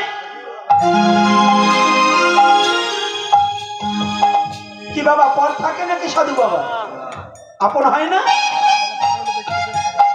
তাহলে যারা কৃষ্ণ প্রেম যে হৃদয়ে জাগ্রত হয়, তারপর হিংসা থাকে কোথায়? তা তুমি যদি কৃষ্ণ নামে নাম শ্রবণ করিতে করিতে যদি তোমার প্রেমের উৎপন্ন হয়, তোমার পাশে যদি একটা বালকও থাকে, সেই তোমার কাছে কৃষ্ণ, তাকে বক্ষে জড়িয়ে ধরো। এটাই কৃষ্ণ প্রেমের সূক্ষ্ম বিচার্য বিষয়। আর একটু দেখুন, সাধু কারে বলে, সাধু হলে কি হয়, সাধু সঙ্গ করলে কি হয়, এই মহাপ্রভুর লীলার মধ্য দিয়ে আমাদের জীবকে কি শিক্ষা দিয়ে কুর্ম আকৃতি হয়ে গেছে, একেবারে ছোট হয়ে গেছে। গঙ্গার মধ্যে 13 দিন একভাবে, কিভাবে? ভগবান না পারে এমন কোন কাজ আছে? রাধে রাধে। ভগবান পারে কিনা? শ্রীকৃষ্ণ চৈতন্য মহাপ্রভু ভগবান কিনা? এই শ্রীকৃষ্ণ চৈতন্য মহাপ্রভু ভগবান কিনা? আস্তে আস্তে হয় কি, বাড়িতে খাইয়ে আসেন নাই? মহাপ্রভুর বেলায় জোর দিতে হবে। কলির পাবন অবতারী গৌর হরি, যত অবতার আসুক, কলির পাবন অবতারী গৌর হরি। গৌরকে যে না মানে, তার কোনো ভজন হবে না, কোনো ভজন হবে না। সনাতন ধর্মে জন্মগ্রহণ করে, কলির যুগে জন্মগ্রহণ করে, যুগ অবতার, যুগ নায়ক একমাত্র শ্রীমান গৌর হরি। ঘন অবতার বহুবিধ হতে পারে, কিন্তু যুগ অবতার মহাপ্রভু। ঘন অবতার বহুবিধ হতে পারে, অস্বীকার কাউকে করা যাবে না, কারণ না হলে গীতা মিথ্যা হয়ে যাবে। এই আদায় আদা হি ধর্মস্য গ্লানি, এই শ্লোক না হলে মিথ্যা হয়ে যাবে, ভগবান মিথ্যাবাদী হয়ে যাবে। কিন্তু ঘন অবতার আর যুগ অবতারের তাৎপর্য আছে। অবতার সব হতে পারে, ঘন অবতার আর যুগ অবতার, এটা ব্রেনে ঢুকাতে হবে। এই বোধগম্য যে জাতির নাই, ওটা চামড়া মোটা শুয়োরের মতো। শুয়োরে পিটালেও যেমন তার ভিতরে ঢোকে না, আর যে জাতি সনাতন ধর্মে জন্মগ্রহণ করে গৌরকে বাদ দিয়ে ভজন করে, ওর ওই শুয়োরের মতো দশাই হয়। কারণ যে গৌর হরি যুগ নায়ক, যুগ অবতার। এই আজকে হরিনাম পেয়েছেন না, যদি কেউ এখানে কোনো ভক্ত থাকেন, বলবে যে ওই ওরাকান্দি আমার হরিচাঁদ ঠাকুরকে আমি দণ্ডবোধ করি, তিনি আনছে হরিনাম, মিথ্যা কথা। তাও হবে না। তিনি প্রচার করেছে, ঠাকুর প্রচার করেছে হরিনাম। এই হরি বল গৌর হরি, হরিচাঁদ ঠাকুর জন্মের আগে গৌর হরি হরি বল বলেছে। চৈতন্য চরিতামৃত না হলে মিথ্যা হয়ে যাবে। তখন হরিচাঁদ ঠাকুর যশোমন্তর ঘরে আসেনি, তখনও গৌর হরি হরি বল বলে লাফিয়েছিল। এটা প্রমাণ আছে না মিথ্যা? তাহলে হরিনাম পূর্বেও ছিল, এখনো আছে, ভবিষ্যতেও থাকবে। তাহলে আমার গৌর হরি, এই হরিনাম কোনো বন্ধ হবে না। তাহলে আমার যে গৌর হরি, সেই গৌর হরিকে আজকাল অনেক মতপথ, অনেক মত আদর্শ লোকে গৌরকে মানতে চায় না। আমি ভাবতে লজ্জা হয়, ওরা কি সত্যি সনাতনী না ওই বিদেশি ক্রোশ? তাই আমার চিন্তা। ওরা বোধহয় ওই হাইব্রিড জাতের কোনো কিছু হবে। যারা সনাতন ধর্মে জন্মগ্রহণ করে যুগনায়ক গৌরহরিকে অস্বীকার করে ওরা নিশ্চয়ই একেবারে খাঁটি। আমি বলবো না, আপনারা বলে, তাই না? কি বলবো না বলবো না? কষ্ট পাচ্ছেন বাবা? আরে এই 7 দিন ওই যে সাইতেন বাড়ি পাঠ শুনছেন, আর আজকে ওনারা হলো পাঠক, আমি হলো ঘটক, কিছু ঘটাই দেব। আমি পাঠক না। বাংলাদেশে মহাপ্রভু আমারে পাঠাইছে বকাবকি করার জন্য, একটু না বকলে হচ্ছে না, এর জন্য বকাবকি করে যাব। কষ্ট হয় সনাতনী জাতির প্রতি তাকালে পরে কষ্ট হয়, খুব দুঃখ হয়, খুব যন্ত্রণা হয়। বিশেষ করে আমার দুঃখ হয় যে সনাতন ধর্মে কি দিল, আর এই সনাতন জাতির ছেলে মেয়ে কি না পেয়ে এরা ধর্মান্তরিত হয়ে যায়। মাঝে মাঝে ফেসবুকে আপনাদের এই অঞ্চলে এই যে কয়েকদিন আগে একটা ঘটনা, কোটালীপাড়ায় এই সনাতনী জাতি এত বড় দুর্বল পার্টি হয়েছে কেন, কাপুরুষ হয়েছে কেন? কত বড় কাপুরুষ দেখলাম ফেসবুকে, ওর বাবা বসে রয়েছে, ওর মা বসে রয়েছে, মেয়েটার ছেলেটা হাত ধরা নিয়ে যাচ্ছে, ওখানে ভিন ধর্ম লোক আরো আসছে। ঘরে ঢোকার সাহস পেল কি করে? বটিটা কুপিয়ে হাত কেটে ফেলে দিতে হবে। আমার ঘরের নারীকে হাত ধরার সাহস পেল, আমার ঘরের নারীকে হাত ধরে টেনে নেওয়ার আগে আমার মৃত্যু হবে না, ওর হাত কেটে বের করে রেখে দিতে হবে। এত বড় সাহস কোথা থেকে পায়? এটা ওই মেয়ের দোষ না, ওই ছেলের দোষ না, ওটা মেন কাদা হচ্ছে ওর মা বাবা। ছেলে মেয়ে জন্ম দিতে পারো, তার কর্ম শিখাতে পারবে না, তো জন্ম দাও কেন? যে সনাতন ধর্মে জন্মগ্রহণ করে তার সন্তানকে সনাতনী আচরণ শিক্ষা না দিতে পারে, তার সন্তান জন্ম দেওয়া আর বিড়াল কুকুরের সন্তান জন্ম দেওয়া একই হয়। সন্তান জন্ম দিতে হলে আগে সনাতনী আচরণ শিক্ষা দিতে হবে, গর্ভ থেকে শুরু করতে হবে। আপনার সন্তানকে গর্ভ থেকে সনাতনী আচরণ শিক্ষা দিতে হবে। যদি এটা না পারেন আপনার সন্তান জন্ম দেওয়ার দরকার নেই, জন্ম দেবেন না। সরকার অনেক পদ্ধতি বের করছে, ইনজেকশন বের করেছে, ওইগুলো নারী পুরুষ সবগুলো ব্যবহার করবে যদি সন্তান মানুষ না তৈরি করতে পারে।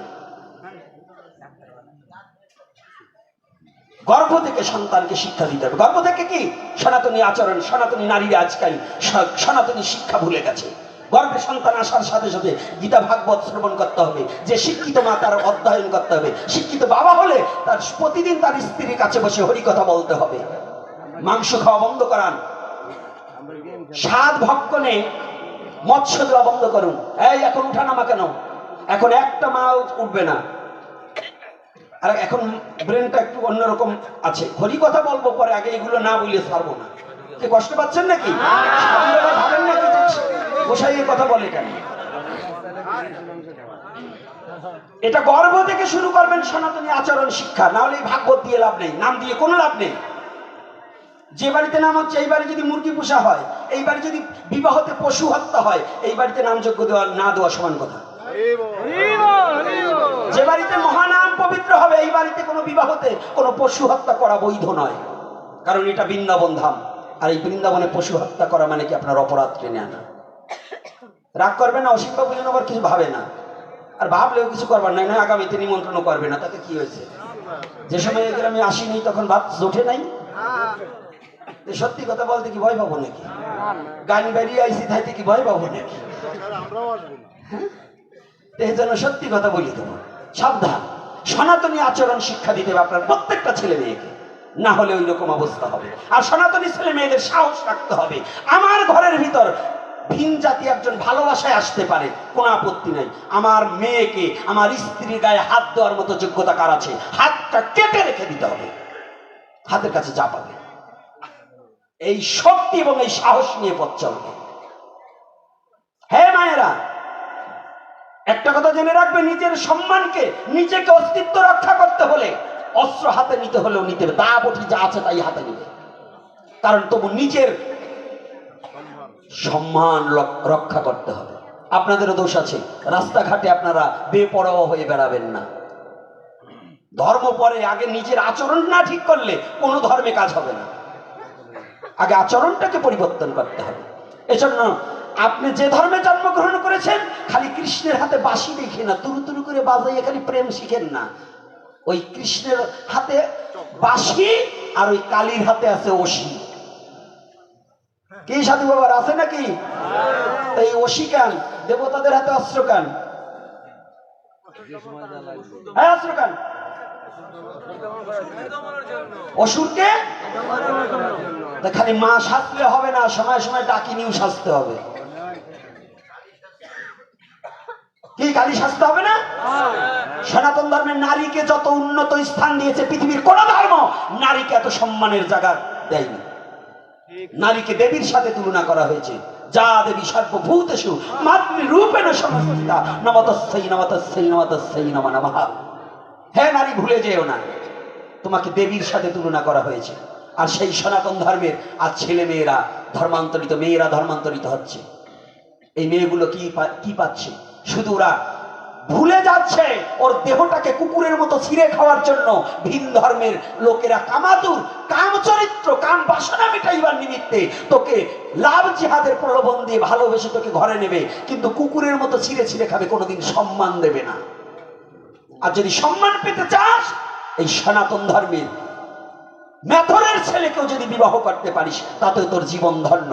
তথাপি সে সনাতনী হরিনাম করে।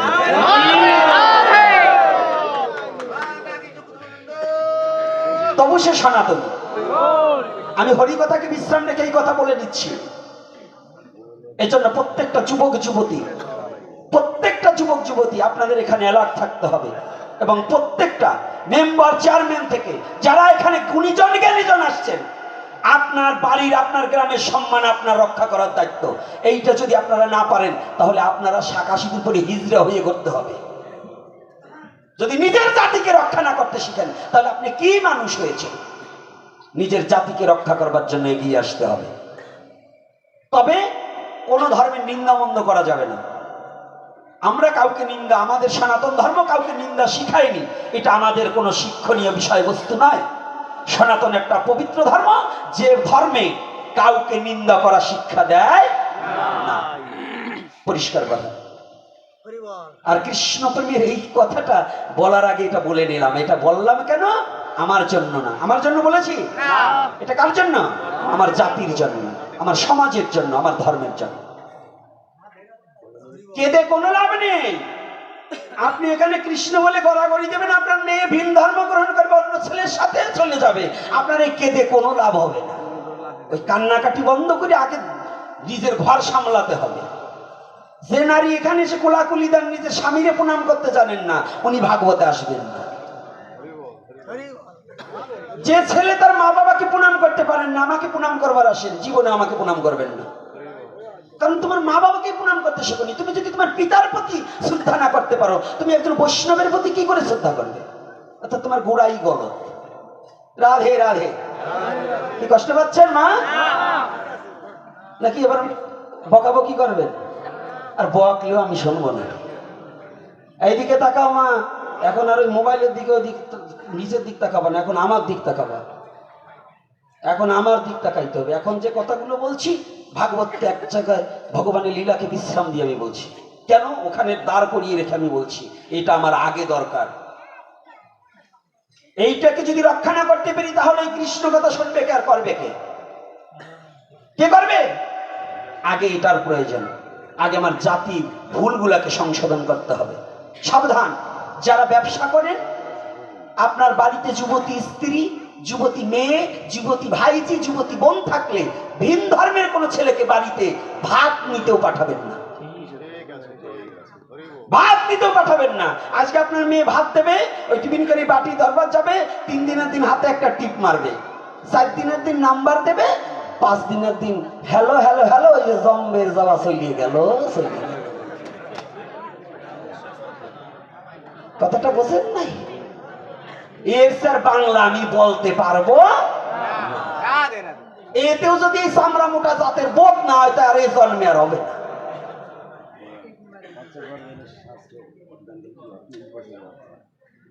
কথাটা কি? রাধে রাধে। যাক, এইবার আমার আবার একটু ভগবানের কাছে যাই, আবার তারপরে আপনাকে পাড়ায় আবার যাবানি, ভয় নাই। তাহলে গর্ব থেকে ধর্ম শিক্ষা দিতে হবে। তাহলে কোথা থেকে 7 ভক্ষণের কথা বলছি না?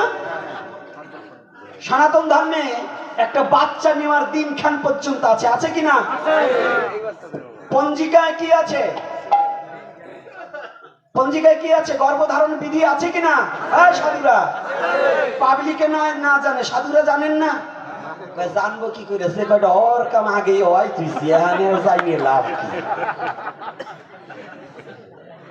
এই জন্য যুব সমাজ জাগো হয় নাই, জাগো গাছেও ধরে নাই, তলায়ও পড়ে নাই, ওইগুলো একটু ধর্ম জানো যাতে অমানুষ না হয়। যে কয়টার জাত আবার গেছে, ওই যে বুড়ি একটা আইসে হরি কথাও শোনে না, ও খালি চুলকে চুলকি করে, বুঝলেন নাই? কারণ ওকাই ও শুনে লাভ কি? আমার কাছেও ধরবে না, তলায়ও পড়বে না, আমি কি ভয় পাই? এই জন্য বুড়ো কয়টারে বলি না, তোমরা যারা যুব সমাজ আছো, তোমাদের একান্ত প্রয়োজন আছে হরিকথা শ্রবণ করে ভবিষ্যৎ প্রজন্ম যেন আমাদের গোবিন্দ ভক্ত হয়, কৃষ্ণ ভক্ত হয়, হরি ভক্ত, গৌর ভক্ত, যে যার ভক্ত হোক, বিভক্ত না হয়। ভক্ত হোক, বিভক্ত না হোক। কে মতুয়া, কে কৃষ্ণ ভক্ত, কে শৈব, ওটা আমার পরে। আমার একটাই সংগ্রাম, আমরা সনাতনী, আগে সনাতন রক্ষা করো, তারপরে ভাগ ঠাক পরে হয়ে। কি কষ্ট পাচ্ছেন নাকি কর্তারা? প্রয়োজন নাই না? আছে তো? ওরে বাবা, শক্তি কি কয় আছে। এইবার বুঝবেন। এইবার আসুন আমরা আর একটু যাই। মধুর কৃষ্ণ কথায় অমৃত লহরী, প্রেমানন্দে ভক্তগণ বল হরি।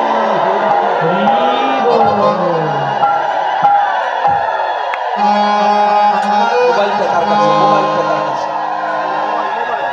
আমার ফোনটা কার কাছে? আমার কাছে দিতে হবে। আমার কাছে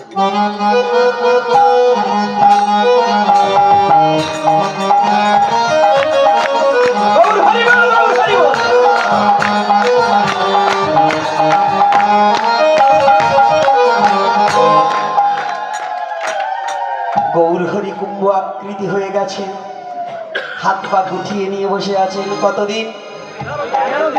কতদিন? এক পক্ষকাল হতে আর কয়দিন বাকি? কয়দিন? আমাদের পক্ষ কয়টা? কয়টা? মিথ্যা কথা, 3টা। আপনাদের পক্ষ কয়টা? 2টা। কি কি? আমি বললাম না, আপনাদেরটাও ঠিক, আমারটাও ঠিক। আমি বলছি 3টা। একটা হলো বাদী পক্ষ, একটা বেবাদী পক্ষ, আর একটা তৃতীয় পক্ষ। কয়টা পক্ষ? মাতুব্বররা আবার চেয়ারে বসে, ওরা আবার ভালো জানে, কারণ ওরা তো ওই অকাম করি বেড়া, এক ধামার কাঁঠাল আর এক ধামায় উঠই দেয়, তাই না বাবা? তাই না? আপনারা ভালো ওইরকম যারা করে, তাদের কয়টা পক্ষ? 3টা না? আর ভজনে কয়টা পক্ষ? একটা ভক্ত পক্ষ, একটা অসুর পক্ষ। কয়টা? আর তিথিতে 2টো পক্ষ, একটা কৃষ্ণ পক্ষ, একটা শুক্ল পক্ষ। বুঝছেন কায়দা? হ্যাঁ। একটা সন্তান কয় পক্ষে জন্ম দেয়?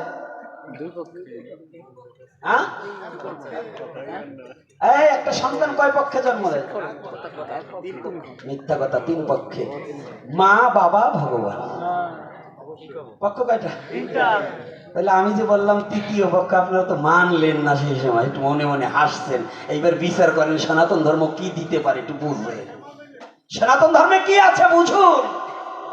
হাস্য ছলে কথা বললেও সনাতন ধর্মে আপনাকে তত্ত্ব শিক্ষা দেবে। হাস্য রসের মধ্য দিয়েও আপনাকে মনুষ্যত্ব অর্জন করার কথা বলবে।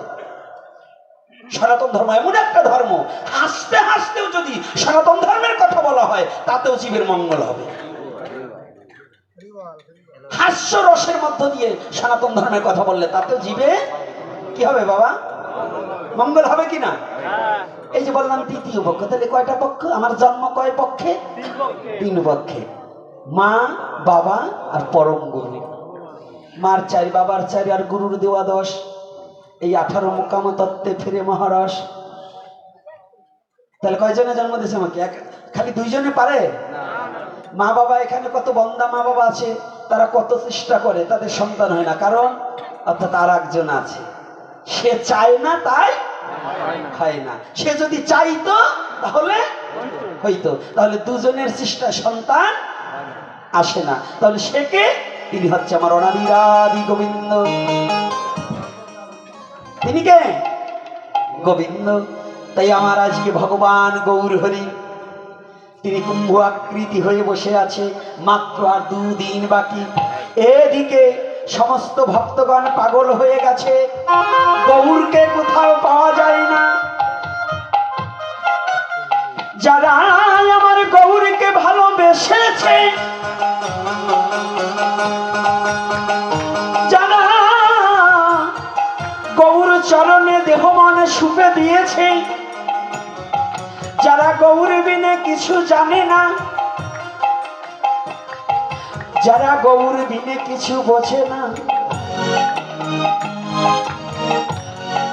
আজ গৌরীদাস পণ্ডিত শাহ মুকন্দ সবাই পাগল পাড়া হয়েছে গৌর বিপানে। অভিরাম ঠাকুর আজ নয়নের জলে বক্ষ প্লাবিত করছে, গৌর হে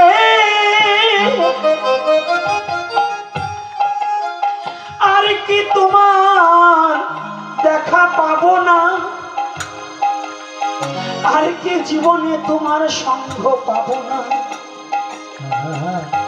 গৌর হরি একটিবার দেখা দাও, দেখা দাও, কোথায় গেলে তোমার দেখা পাবো, দেখা পাবো, কোথায় গিয়ে পুরা প্রাণে চুরাইব, চুরাইব। তুমি বিনে আমাদের আর কে বা আছে।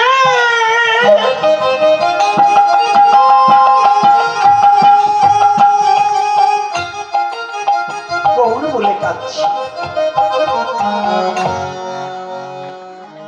13 দিন গৌরকে খুঁজে পাচ্ছি না, পাগল পাড়া হয়ে গেছে। গৌর আর দর্শনে প্রাণ পাখি প্রাণ যাওয়ার মতো হয়েছে। জানে ও বাবা,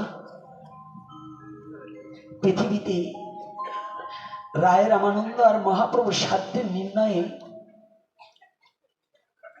মহাপ্রভু বলেছিলেন রায় রামানন্দকে, যে কথাটা একাকী বসে যখন ভাবি নিজেকে সামলাতে খুব কষ্ট হয়ে যায়। মহাপ্রভু জিজ্ঞাসা করেছে রায় রামানন্দের কাছে, রায় বিরহ মধ্য কোন বিরহ সার? বিশ্ব জগতে তো বিরহ, পুত্রহারা বিরহ, কন্যাহারা বিরহ, বন্ধুহারা বিরহ, ভাতৃহারা বিরহ, স্বামীহারা স্ত্রীহারা কত বিরহ আছে, কিন্তু সমস্ত বিরহের মধ্যে শ্রেষ্ঠ বিরহ কি? কোনটা বিরহ? শ্রেষ্ঠ বিরহটা কি? রায় বলছে, প্রভু জানো প্রভু, এ বিশ্ব জগতে তুমি তো সবই জানো, জানার পরেও তুমি আমাকে প্রশ্ন করছো। এই পৃথিবীতে সমস্ত বিরহের মধ্যে শ্রেষ্ঠ বিরহ হচ্ছে কৃষ্ণ ভজন বিরহ, ভিন্ন বিরহ নাই আর। জানো প্রভু, যারা জগতে ভক্ত, যারা ভজন পথে গমন করেছে, একদিন যদি কৃষ্ণ ভজন থেকে বাদ পড়ে যায়, তাদের মতো দুঃখ আর পৃথিবীতে হতে পারে না।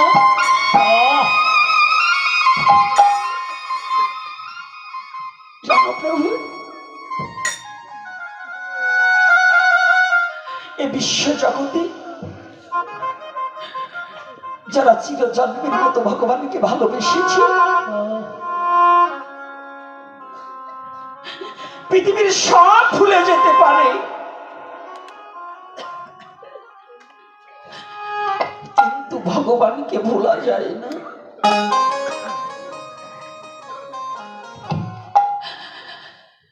সবকে পরিত্যাগ করা যায়, কিন্তু ভগবানকে ত্যাগ করা যায় না।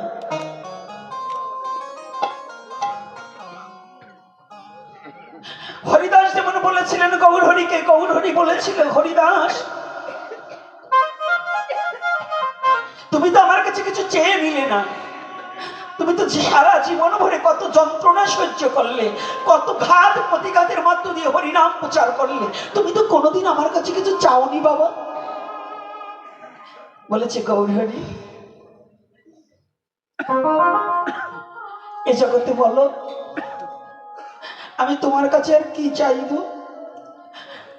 আমার মতো নরকের কীট যে তোমার যুগল চরণ পেয়েছি, তোমার চরণ পেয়েছি, এর চেয়ে আর জগতে আমার কি পাবার আছে? জানো প্রভু, সমস্ত ব্যথা ভুলে গিয়েছি, কোনো ব্যথা আমার মনে নেই, শুধু একমাত্র তোমার দুখানা রাঙা চরণ দর্শন করার সাথে সাথে আমি সব ভুলে গিয়েছি।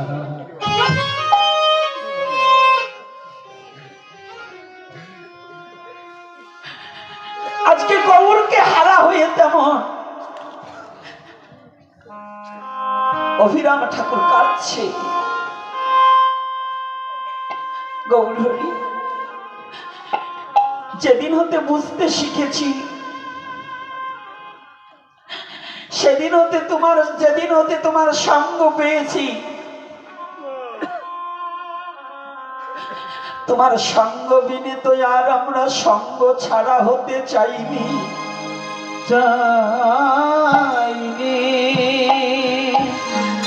আজ কোন অপরাধে তোমার চরণ ছাড়া করে রেখেছো? চরণ ছাড়া রেখেছ, আর কি কোনদিন তোমার চরণে পাবো না?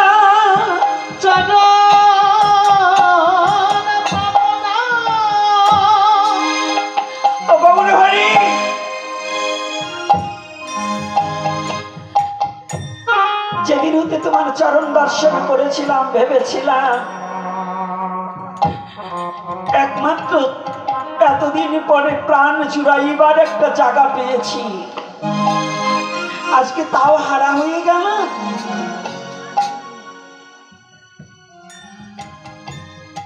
কাঁদছে আর গড়াগড়ি যাচ্ছে গঙ্গার পাড় দিয়ে। এদিকে যারা জেলে, এক জেলে, আগের দিনে জেলেরা কিন্তু গভীর রজনীতে গভীর রাতে জাল বেয়ে, খেপলা জাল বেয়ে মাছ ধরতো, তাই না? এক জেলে অনেকদিন কোনো মাছ টাছ পাচ্ছে না, সংসারটা খুব কষ্টে চলছে।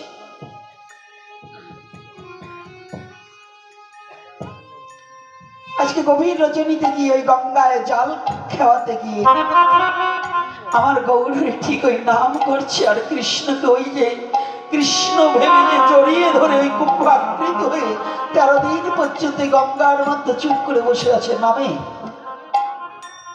প্রেমে দিব। ওই জেলে গিয়ে যখনই জাল খাওয়া দিয়েছে না, ওই জেলের জালের মধ্যে গৌরহরি আটকা পড়ে গিয়েছে। যখন ওই জালটা টান দিয়েছে, জালটা ওজন থেকেছে, জেলে খুব আনন্দ পেয়েছে। এতদিন পরে আজ বোধহয় বড় একটা মাছ পেয়েছি, যে মাছটা পেয়ে আমার সংসারটা খুব আনন্দে চলবে। রাতের অন্ধকারে আবার একটু একটু জ্যোৎস্নারান্ত ওর মধ্য দিয়ে কিছুটা দেখা যায়। প্রথম পাড়ে যখন কাছে কাছে আনছে, যখন গোলাকার এতটুকু ভাবছে বিশাল বড় মাছ, তো যখন দেখবেন জেলেরা জাল বাইতে বাইতে যখন জালটা কাছে আসে, তখন কিন্তু একটা ঝাঁকি দিয়ে উপরে টেনে নিয়ে আসে। তো যখন ওই জালটাকে ধরে টান মেরে উপরে নিয়ে আসছে, ওই জালের সাথে মহাপ্রভু উঠে গিয়েছে। মহাপ্রভু যখন উঠে গিয়েছে, জেলে ভাবছে মাছটা তো চলে যাবে, আমি কি যেতে ধরি। ওই জেলে ভাগ্য ভালো, তো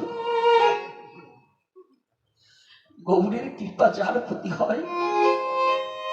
চৈতন্য চরিতামৃতে লেখলেন, ঈশ্বরের কৃপালেশ হয়তো যাহারে, সেই ঈশ্বর তত্ত্ব বুঝিবারে পারে। ভগবানের কৃপা না হলে তো ভগবত তত্ত্ব উপলব্ধি করা যায় না।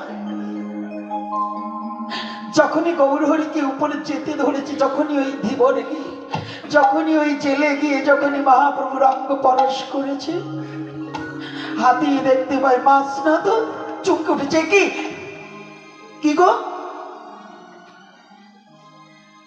জেলে কান পেতে শুনতে পায় যেন একটা শব্দ আসছে, হরে কৃষ্ণ হরে কৃষ্ণ কৃষ্ণ কৃষ্ণ হরে হরে, হরে রাম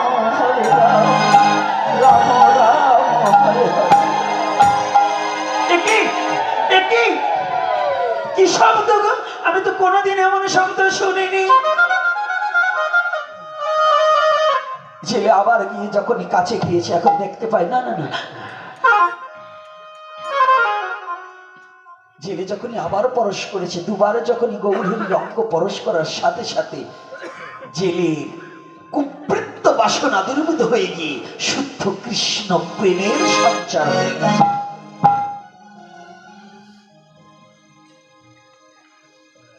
জেলে জাল ফেলে দিয়ে কৃষ্ণ প্রেমে যখন জাগ্রত হয়েছে, জেলে হরি বলে বাহু তুলে নৃত্য করছে, আমি পেয়েছি রে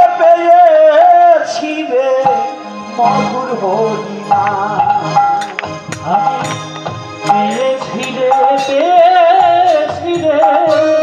মধুর হরিনা, আমি পেয়েছি রে মধুর হরিনা, পেয়েছি রে মধুর হরিনা। ওরে আমার ভবব্যাধি দূরে গেছে,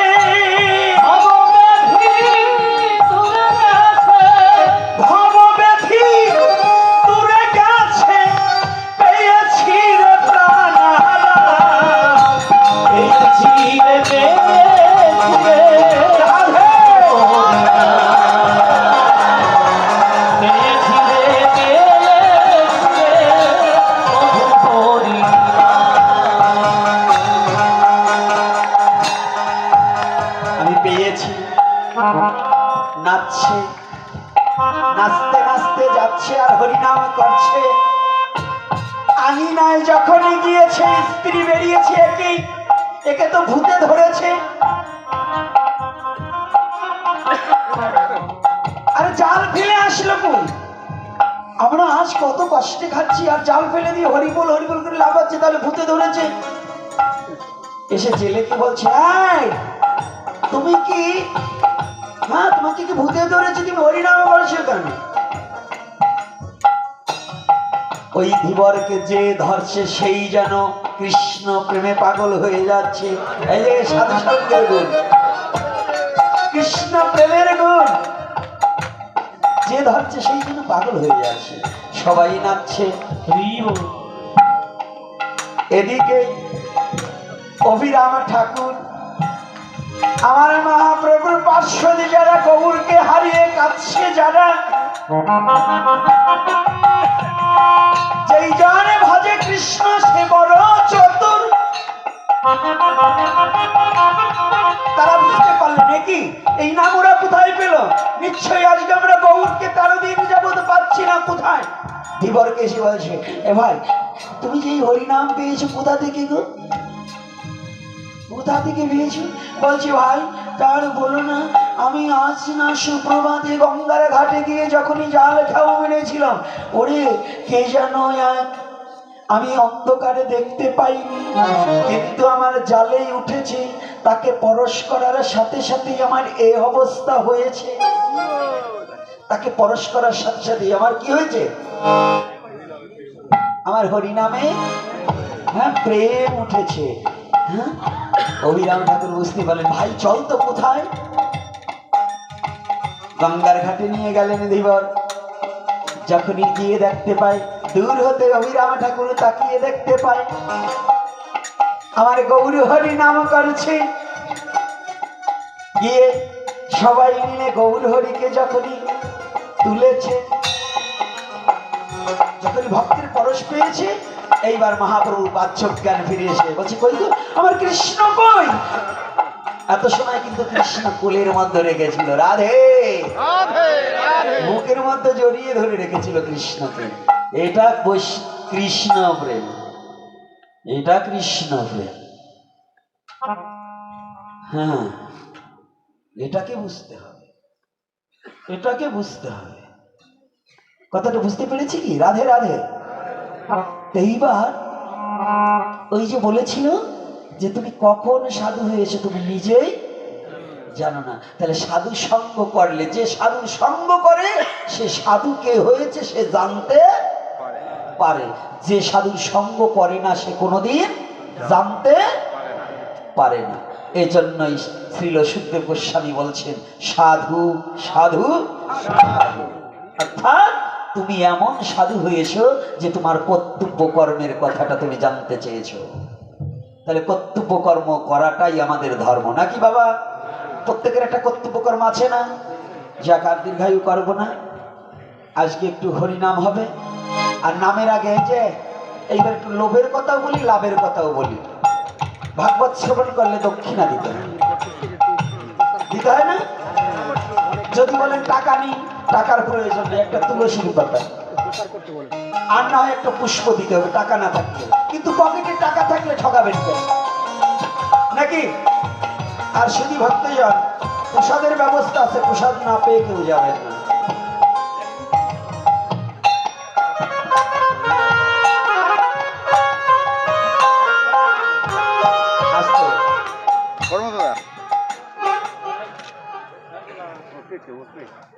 আমি আগে ব্যাপারটা বুঝতে হবে, তারপরে আমি আগেই ডিগ্রিয়ে দেবো না। জয় নিতাই। শ্রী শ্রী সার্বজনীন জগন্নাথ মন্দির, স্থান আমগ্রাম, পূর্বপাড়া, চণ্ডীপাড়া, বটতলা, রাজের মাদারীপুর। রাম মন্দির শুভ উদ্বোধন 22 জানুয়ারি 2024। বিশেষ দ্রষ্টব্য